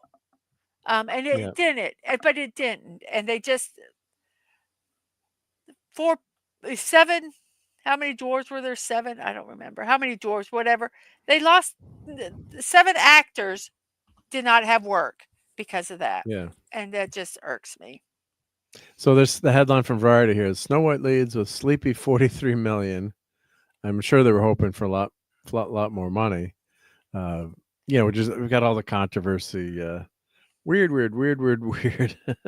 from your lead actress, which doesn't help. I was trying to explain to some friends, what the controversy was over Snow White. Because sometimes too, if you're not on the socials that much, you might miss the Rachel Ziegler stuff or not have seen it. But it was pretty prominent, though, I thought, with most people that follow this. So it's probably not gonna. It obviously seems like it's not gonna make its money back. But yeah, as you mentioned too, the depiction of the dwarves, complaints about the change of 100-year stories, and the Israeli conflict, Ziegler and Gal Gadot, reshoots, and but just it's a whole mess. them Yeah. talking about the story rewrites. Disney has rewritten every fairy tale because most of them did not have happy endings. So the rewrites What they're upset? I'm not sure what the story is. But they rewrote it from what's different from the Disney version of Snow White. I've heard, Well, yeah, without seeing it, that's what it sounds that's like. my understanding. Yeah, there's no prince, or that was famously Ziegler made fun of. I'm not waiting for a prince to come. That's No weird, prince is weird, gonna weird, weird. look Where for the you, but prince was like a stalker. You know. oh yeah, that's just Yeah, he's she's only walking. 20 years old. She's only 20 years old too, so she doesn't have a lot of life experience. And Yeah, Snow White was a groundbreaking animated film, it was first full first first full length animated. length animated movie, Hmm. and it made Disney what it is, right? They had Yeah, because Mickey they Mouse, were but they were about ready to um, throw in the towel, I think. And then Snow White was successful. I might be mistaken on that, but it I think if it was not for Snow White, Disney Studios would not be here. yeah, there's a good chance of that. Yeah, and it was a groundbreaking in terms of the technology they used at the time to make that animated film, and Hmm. made a huge. If you look, we'll go back and look on IMDb. The top grossing movies based on inflation, taking inflation into account. I Right. think Snow White is in the top 10. I got to we'll Wow. check that number, but yeah, so it's got uh, notched the lowest domestic debut below Dumbo, took flight with 45 million without adjusting for inflation. So some of these movies they haven't been hugely successful.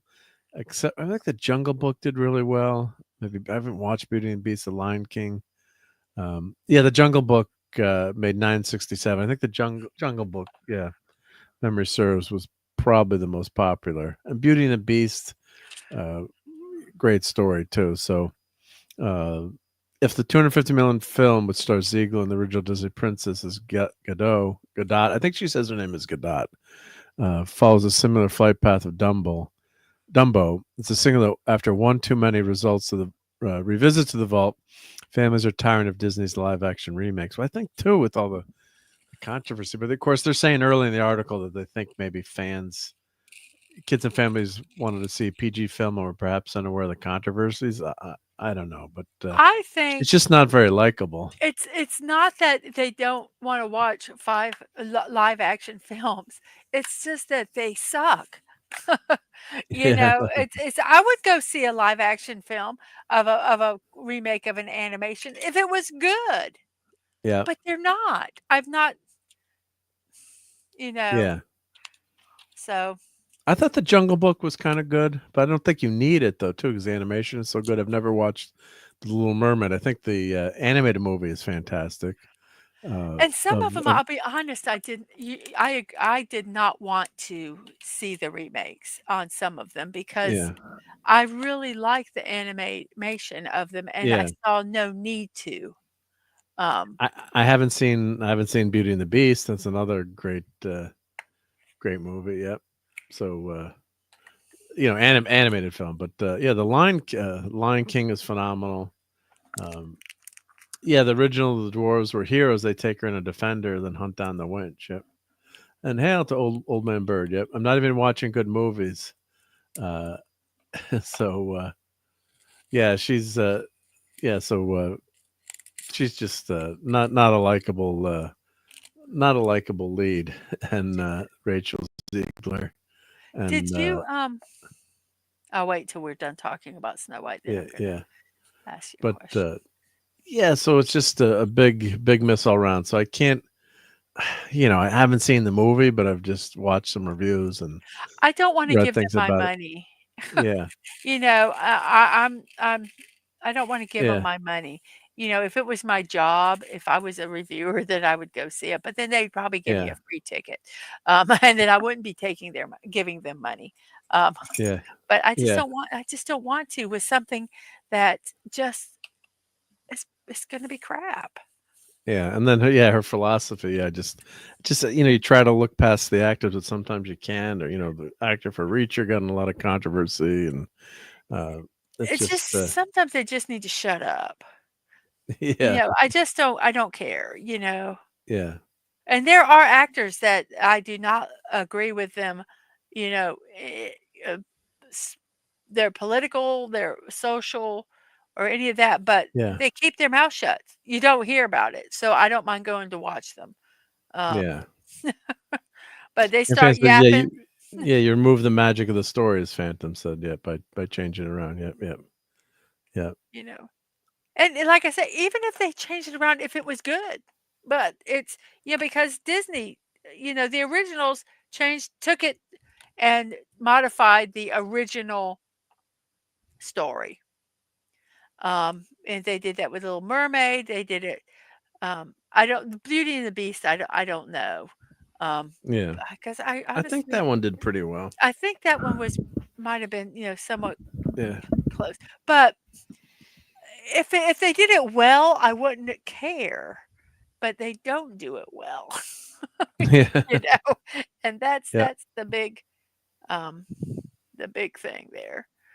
Yeah. So this De Niro movie, I didn't even know it was coming out. Alto Nights, projected to lose 75 to 80 million after. Oh no, that's Mikey 17. But yeah, Alto Nights, lousy 40% Rotten Tomato scores. I didn't even know that movie was coming out till I was reading about the box office. And then Mickey 17, which was God, talk about the message gone wrong in that movie. Just it just becomes unwatchable, and Ruffalo's character, and he's just over the top ridiculous in his He's politics. one that I don't. He's a moron too. He's not even an intelligent, on the other side. He's an idiot. So he's just spouting stuff that he's heard and regurgitating. He doesn't have any original thoughts. And it's just his character is just so unlikable and so over the top and so stupid that it makes zero sense. Maybe is he trying to make fun of Elon Musk? Maybe. Of course, the book was written before all this stuff happened, but it's just a horrible, horrible performance and totally, totally ridiculous. So that one is expected to lose between drop to number 5. It's earned $40 million, so against a $120 million budget. Plus, they never put in all the advertising. So, yeah, just a disaster. I just do not know a lot of the movies that have come out. The Oscars. I couldn't tell you. I don't. Wicked. I think it's the only one that and the best pictures that I even knew about. Well, the big robot, the wild robot, the animated, and the Electric State, the Netflix movie, or are you talking? No, I'm talking about like the Oscars. I just okay. didn't any of the movies. I hardly knew. Oh, yeah, the movies are like you're talking about movies, like the Mikey, whatever that one was. 17, yeah, I've never heard of them. Yeah. And so I don't know if they're just poor their advertising budgets are bad, or I'm just not. I saw the trailers. I saw the trailers for Mikey 17. I did know Mickey. Is it Mikey or Mickey? I have no idea. I've never heard of it. Mickey 17. Mickey 17. So and I watched it, and it was just it's just such an over the top horrible performance. I think it's going to be streaming next week too, or a couple weeks. So I think they don't. I think they're relying on the streaming platforms or something. I don't know. Yeah. I just don't know. Yeah, and Captain America, Brave New World, only hit $400 million, and probably $250 million budget, probably when you throw in the advertising. So Novocaine didn't do well. Yeah, so let's go back to Box Office Mojo. But so I guess Snow White provided a bit of necessary momentum to the marketplace. Overall box office grosses are grim. Revenues are trailing 7% behind 2024 and 40% behind 2019 when all the Marvel movies were hits. Yep. It's because they have sucky movies now. That's what it is. Right. So we'll see what happens. But so let's do let's see, worldwide 2025, of course, Snow White just opened, but this is, I guess, total, worldwide domestic plus foreign. So the year's still young, but Snow White's made 87 million, Mickey 17, 110. And Bridget Jones. That's worldwide? That's worldwide, yeah. yeah, Captain America's 400, and I don't even know what this movie is. What is That's a it? foreign movie, Nenya 2. I don't even. It's a foreign movie from. Is it a movie? China. That's China. A movie for China. Yep. So that's the biggest movie of the year, which I've never heard about. Made $20 million here. Well, Yep. I got to tell you something. I'm gonna. You talk about China. I have gotten sucked into watching these Chinese dramas on YouTube, and they're made for people watching on their cell phones. So, they're for the Chinese audience, and Yep. they're like for when they're commuting to work back and forth, they can watch them, and they're little bits and things of that.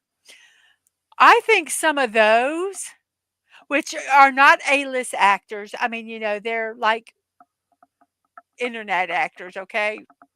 They're not Yep. the cream of the crop, right? I think some of those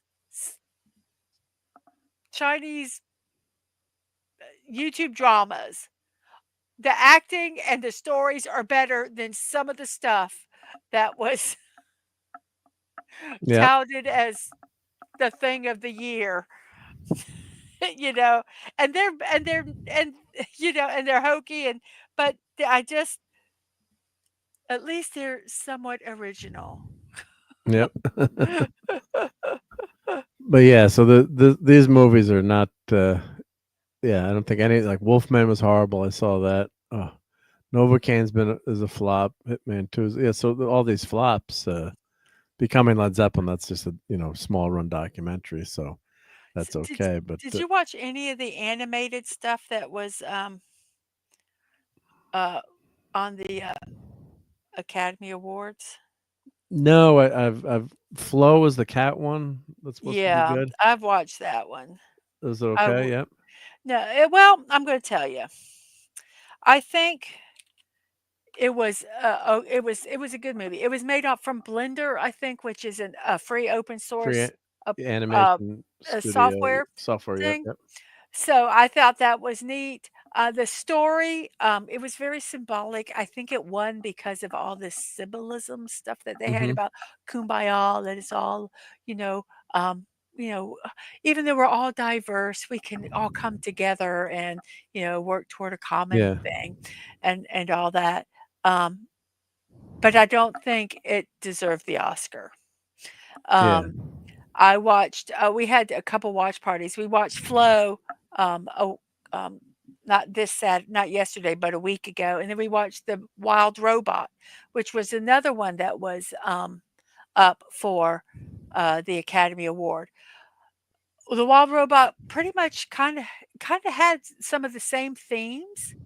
They weren't throughout the entire movie, but it was, if we're going to survive, we have to, as Roz would said, fight our programming. Yep. So we have to fight our instincts to and live together if we're going to survive.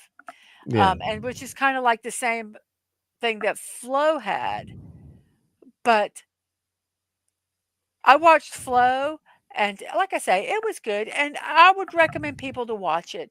Some people might find it boring. It's very symbolic and has a lot of stuff in there.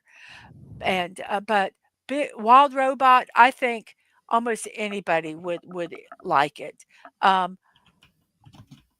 Roz, whoever the actress that played Roz, who is the robot. Now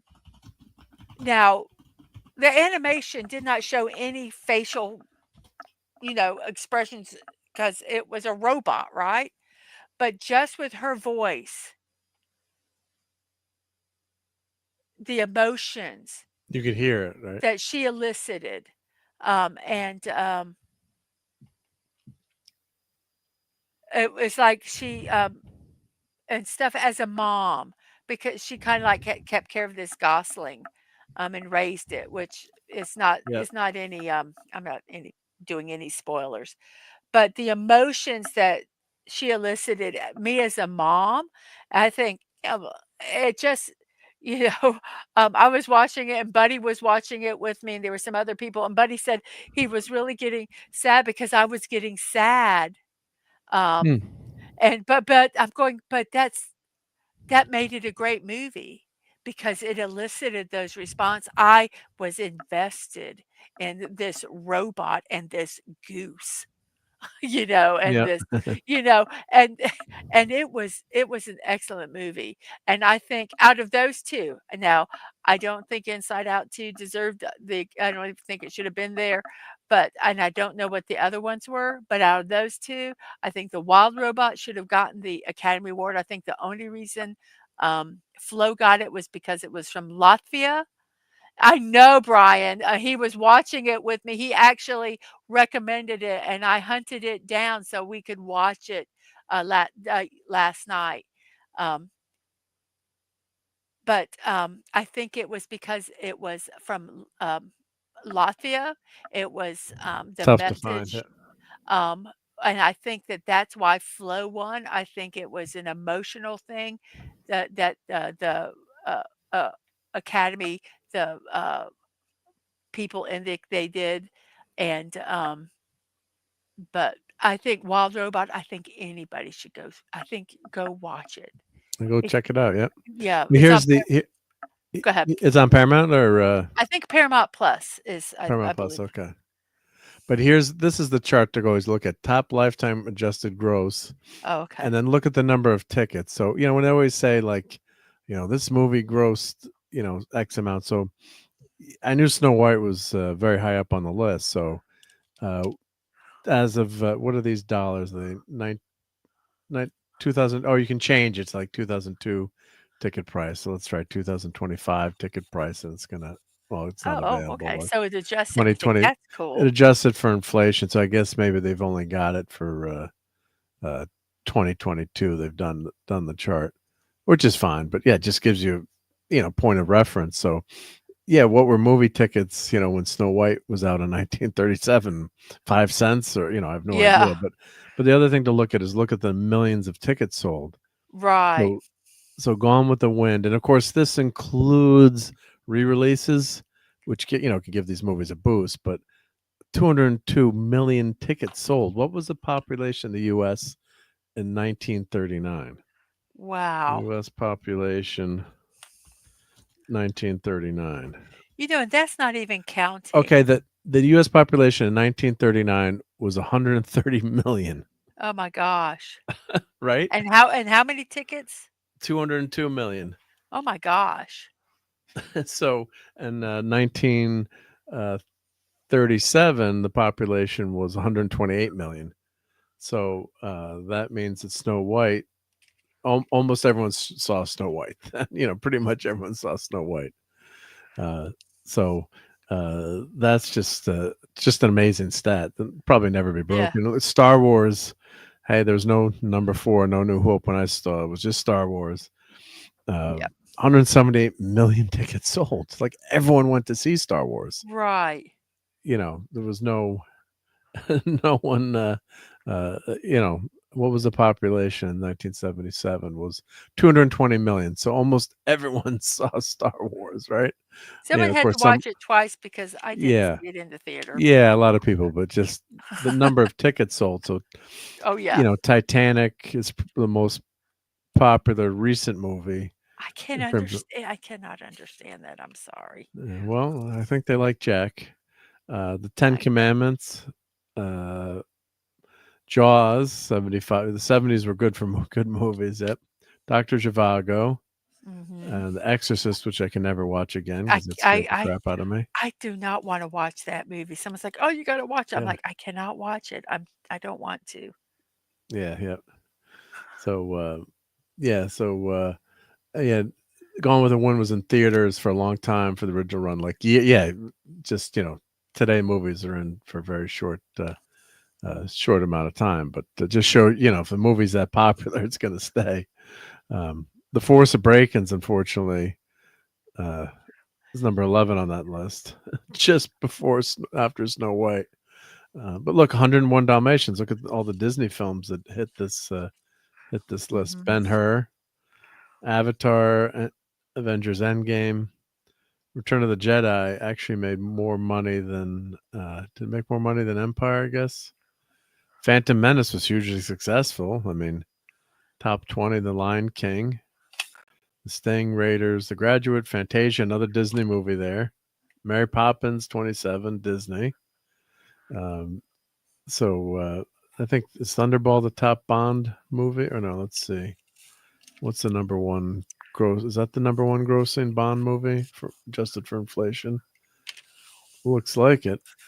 The Dark Knight, Spider-Man, so Pinocchio's number 45. So just look at this list. Beverly Hills Cop, Incredibles 2, of course Disney owes them. The Robe, wow, that's number 52.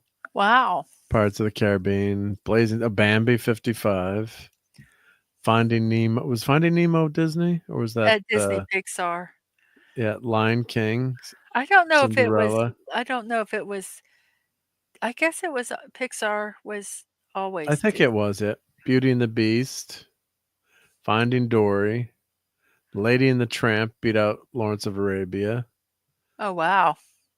So these are all Swiss Family Robinson. Yay, number 96. Oh, that's surprising to me. Yep, but that one sold 53 million tickets in 1960. Yep. Wow. And that's a movie they're trying to cancel. Yep. Pirates of the Caribbean, of course, is Disney now, but yeah. So look at all those. So why are they trying to cancel Swiss Family Robinson? Some of the depictions of the natives in the movie. And okay. Like okay. Yeah.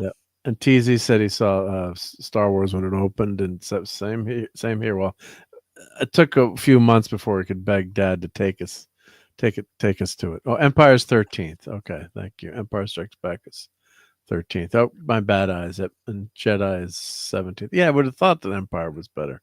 Thank you for that. Yep. The Graduate makes me smile. What? There was a great future in plastics, so that's what I'm glad that I got into plastics. Yep. And Rocky Horror beats out Rocky. Weird. Yep. But this is, when everyone talks about the movie grosses, this is what you gotta. Well, I tell you, Rocky Horror though, they had all those midnight showings. Yep. So they had 55 million of ticket sales. Lots of ticket sales. But yeah, let me put this link in. So this is the best chart, or one of the better charts to. And what's it called? Box Office Mojo, but it's top lifetime adjusted grosses. Okay. So that's a great way to look at it. Yep. Yeah, the bad guys, Swiss, were more than pirates, and yeah, there was some controversy. They said of some of the language they use. We'll put one of those warnings on it. And, probably. Yeah.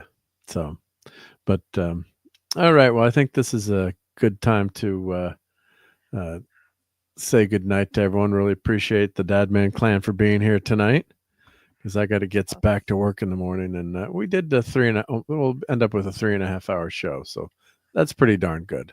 But not bad.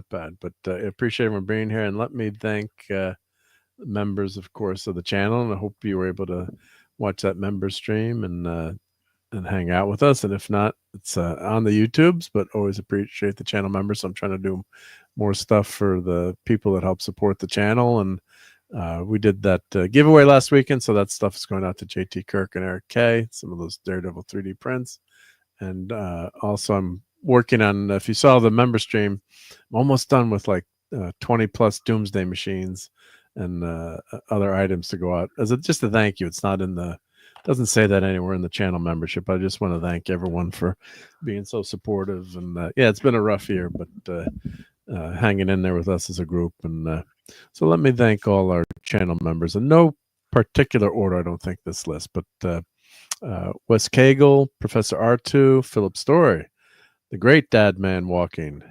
Thank you, Mrs. The Mandalorian, Stark of Iron, Nick Weiser, Shooter, DJ Ronnie G, RobAltis, RRT and Z, Max Redstone, Christian Delorme, 70s, Dave C, Andy Derivative Jill, JT Kirk, Eric K, and Brian Hepburn. So thank you everyone for being so supportive of the channel. Really appreciate it. And that's how we get all these cool avatars and icons. And when Dadman, I always forget to put in this nice handsome face in there, right? I always forget to do that when he's there. Then we got our clam pizza happy face. Why not? Yep. I don't have the misses in there, but I should put that one in. Yep. So thank you, everyone. Yep, appreciate you hanging out with me today. And Yep, Lemon Pie says thank you for the stream. Yep, yeah, you guys could be watching something else. You could have gone to see Snow White. But thank you. So let me try to not. Dang Oh it! darn! I can't go watch it now. Thank you, Rob. Yep, and we have to talk about. Uh, Rob was talking about maybe talking with Rob about showing some of his model work that he does. So that would be fun. We've got to get him on a special edition. So let me know when you're putting some photos together. No rush, but let me know when you got that together, and then we'll No rush. schedule something. Oh, It'd be awesome. Oh, just so I don't forget too, because I can be an idiot. But so thank you, Rob. Thank you, Brian Hepburn, Phantom Outsider. Thank you to Lenrod. Thank you to Amelia Clark Skull-Arm. And I love that name. And God, what that show was so bad, Secret Invasion. I know.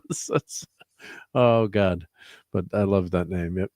TZ Burton, the Stream Element Spot. Let's see, Lenrod, Phantom. I think I said. Let's see who else. Old Man Bird. Thank you for being here, Old Man Bird.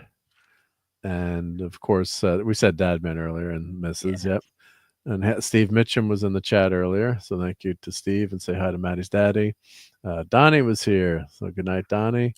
And also, was Max Redstone here? I don't think Max was here, but the Dead Man was here. Low Spec was here. Oliver Belmonte. I think I said TZ.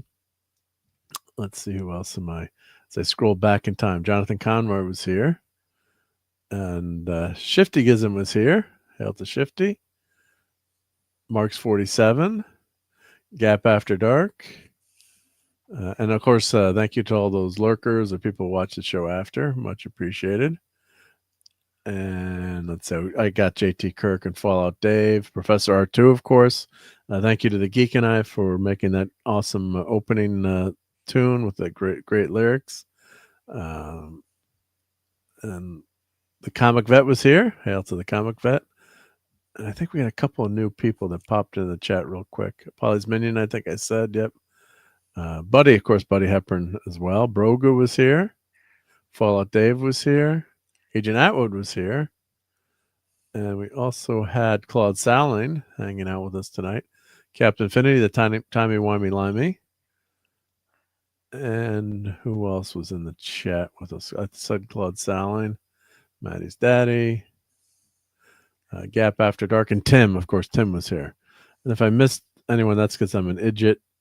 No, nothing on purpose, right? Yeah, no slight intended. No slight intended. That's a good way to say it. Yep.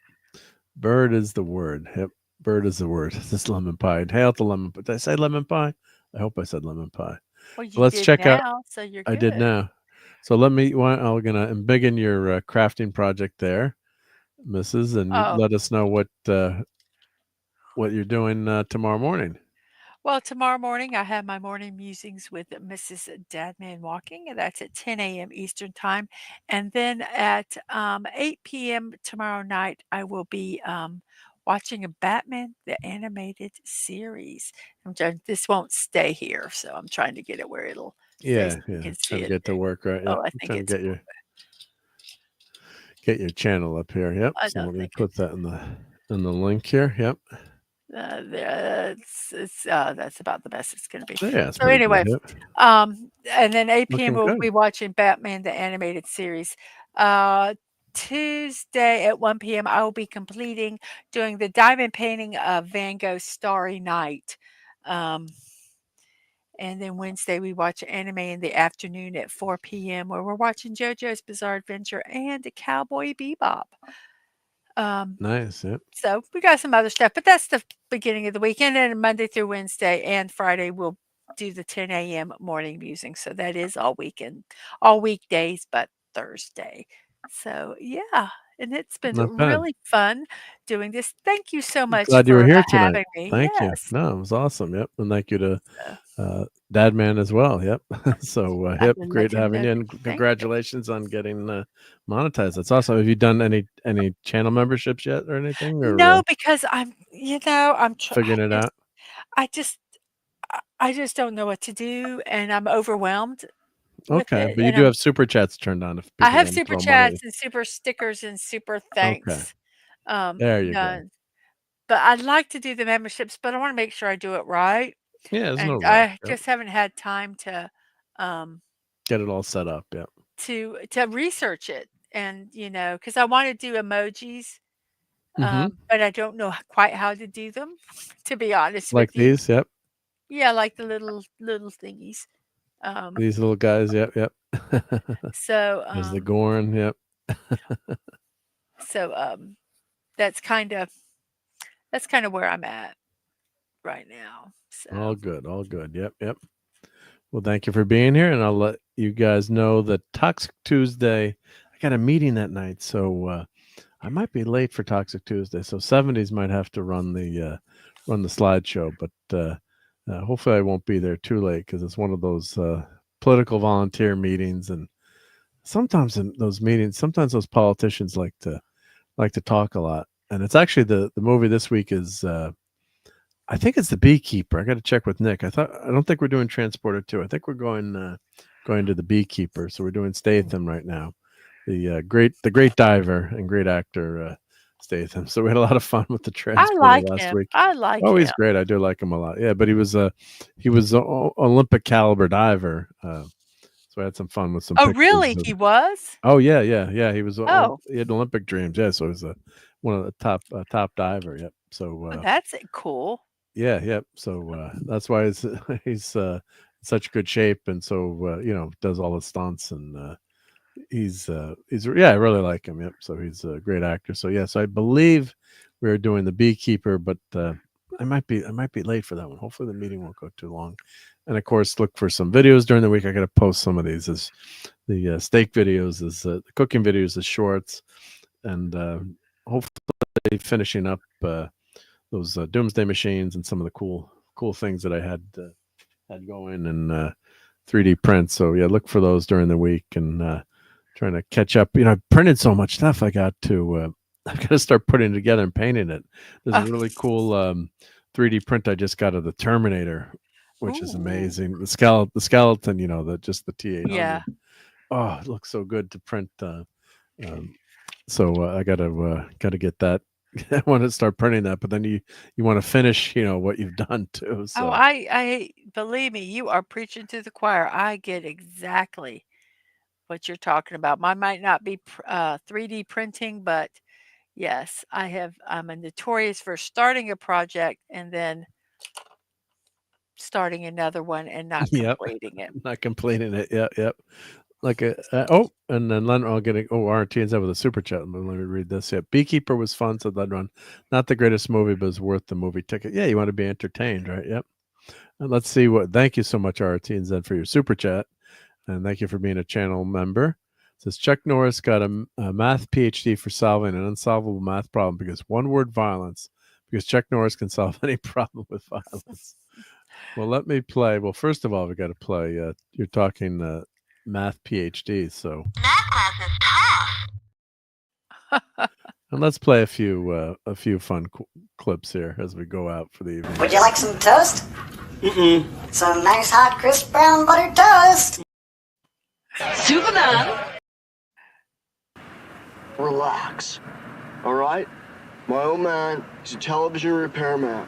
Got this ultimate set of tools. I can fix it. Get to the chopper! You have to set an example even in the face of stupidity.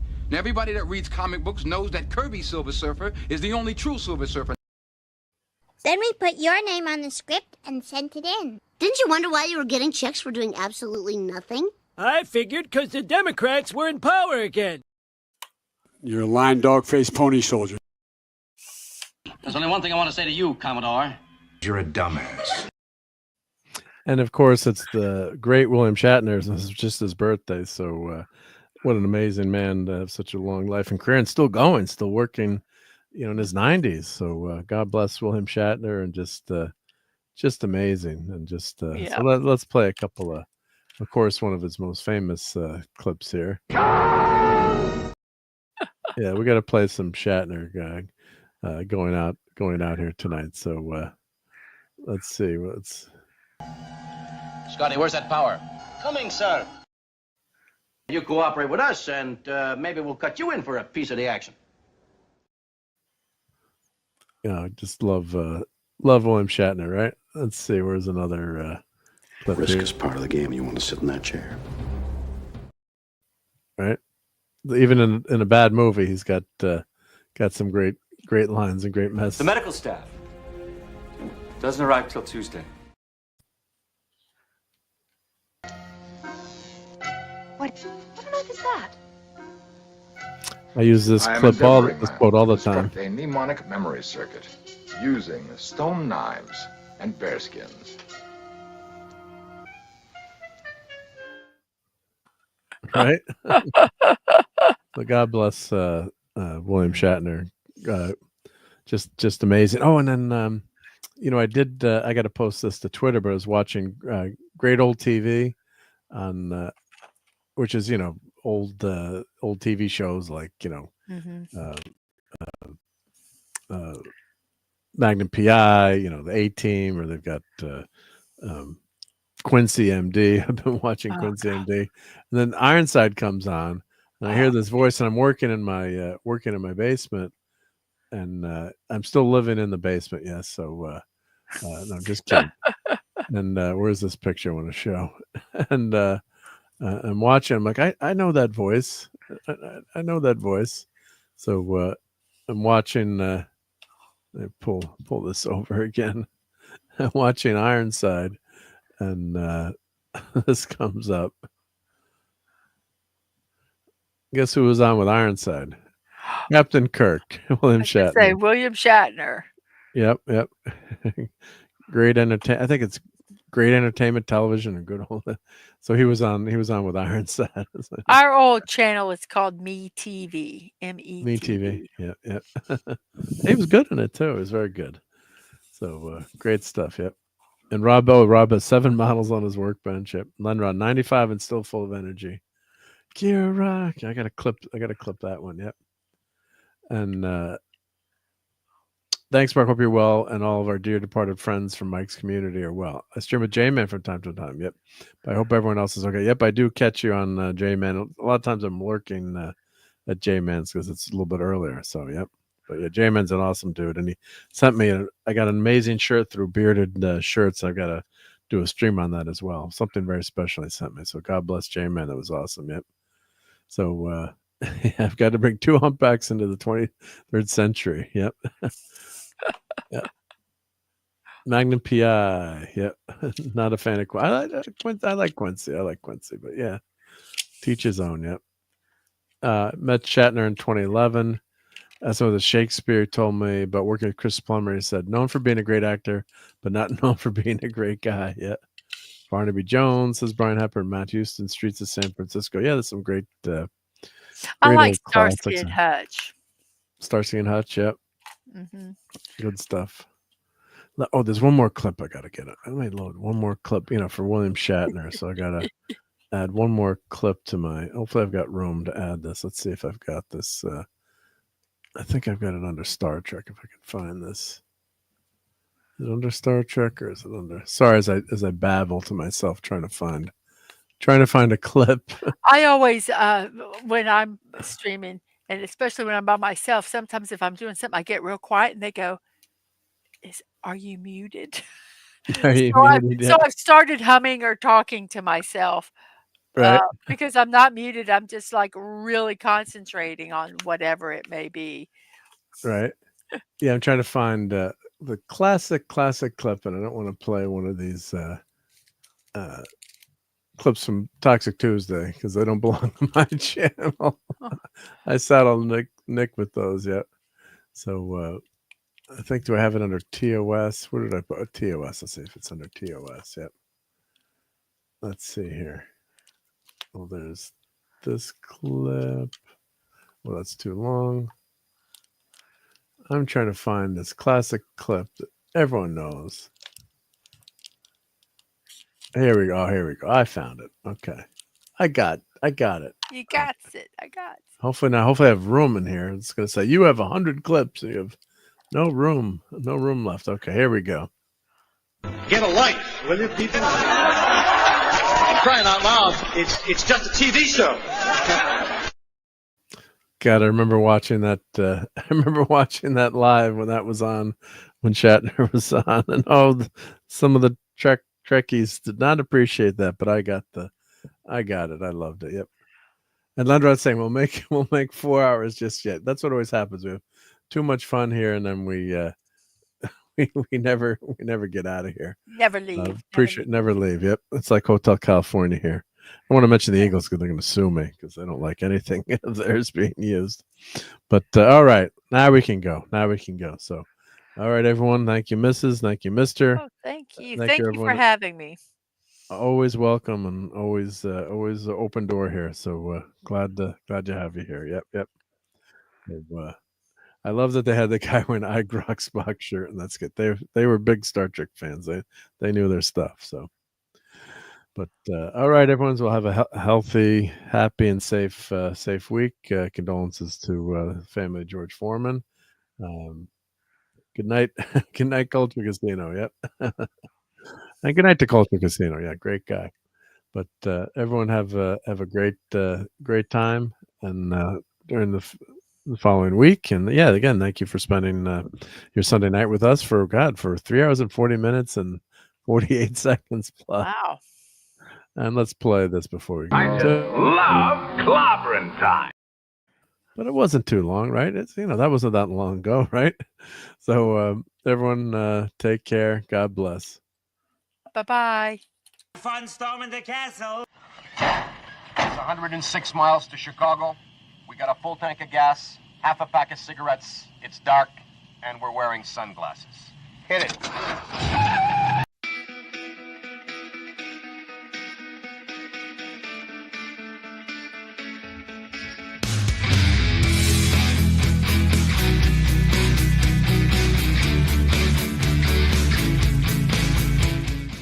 You're still here? It's over. Go home.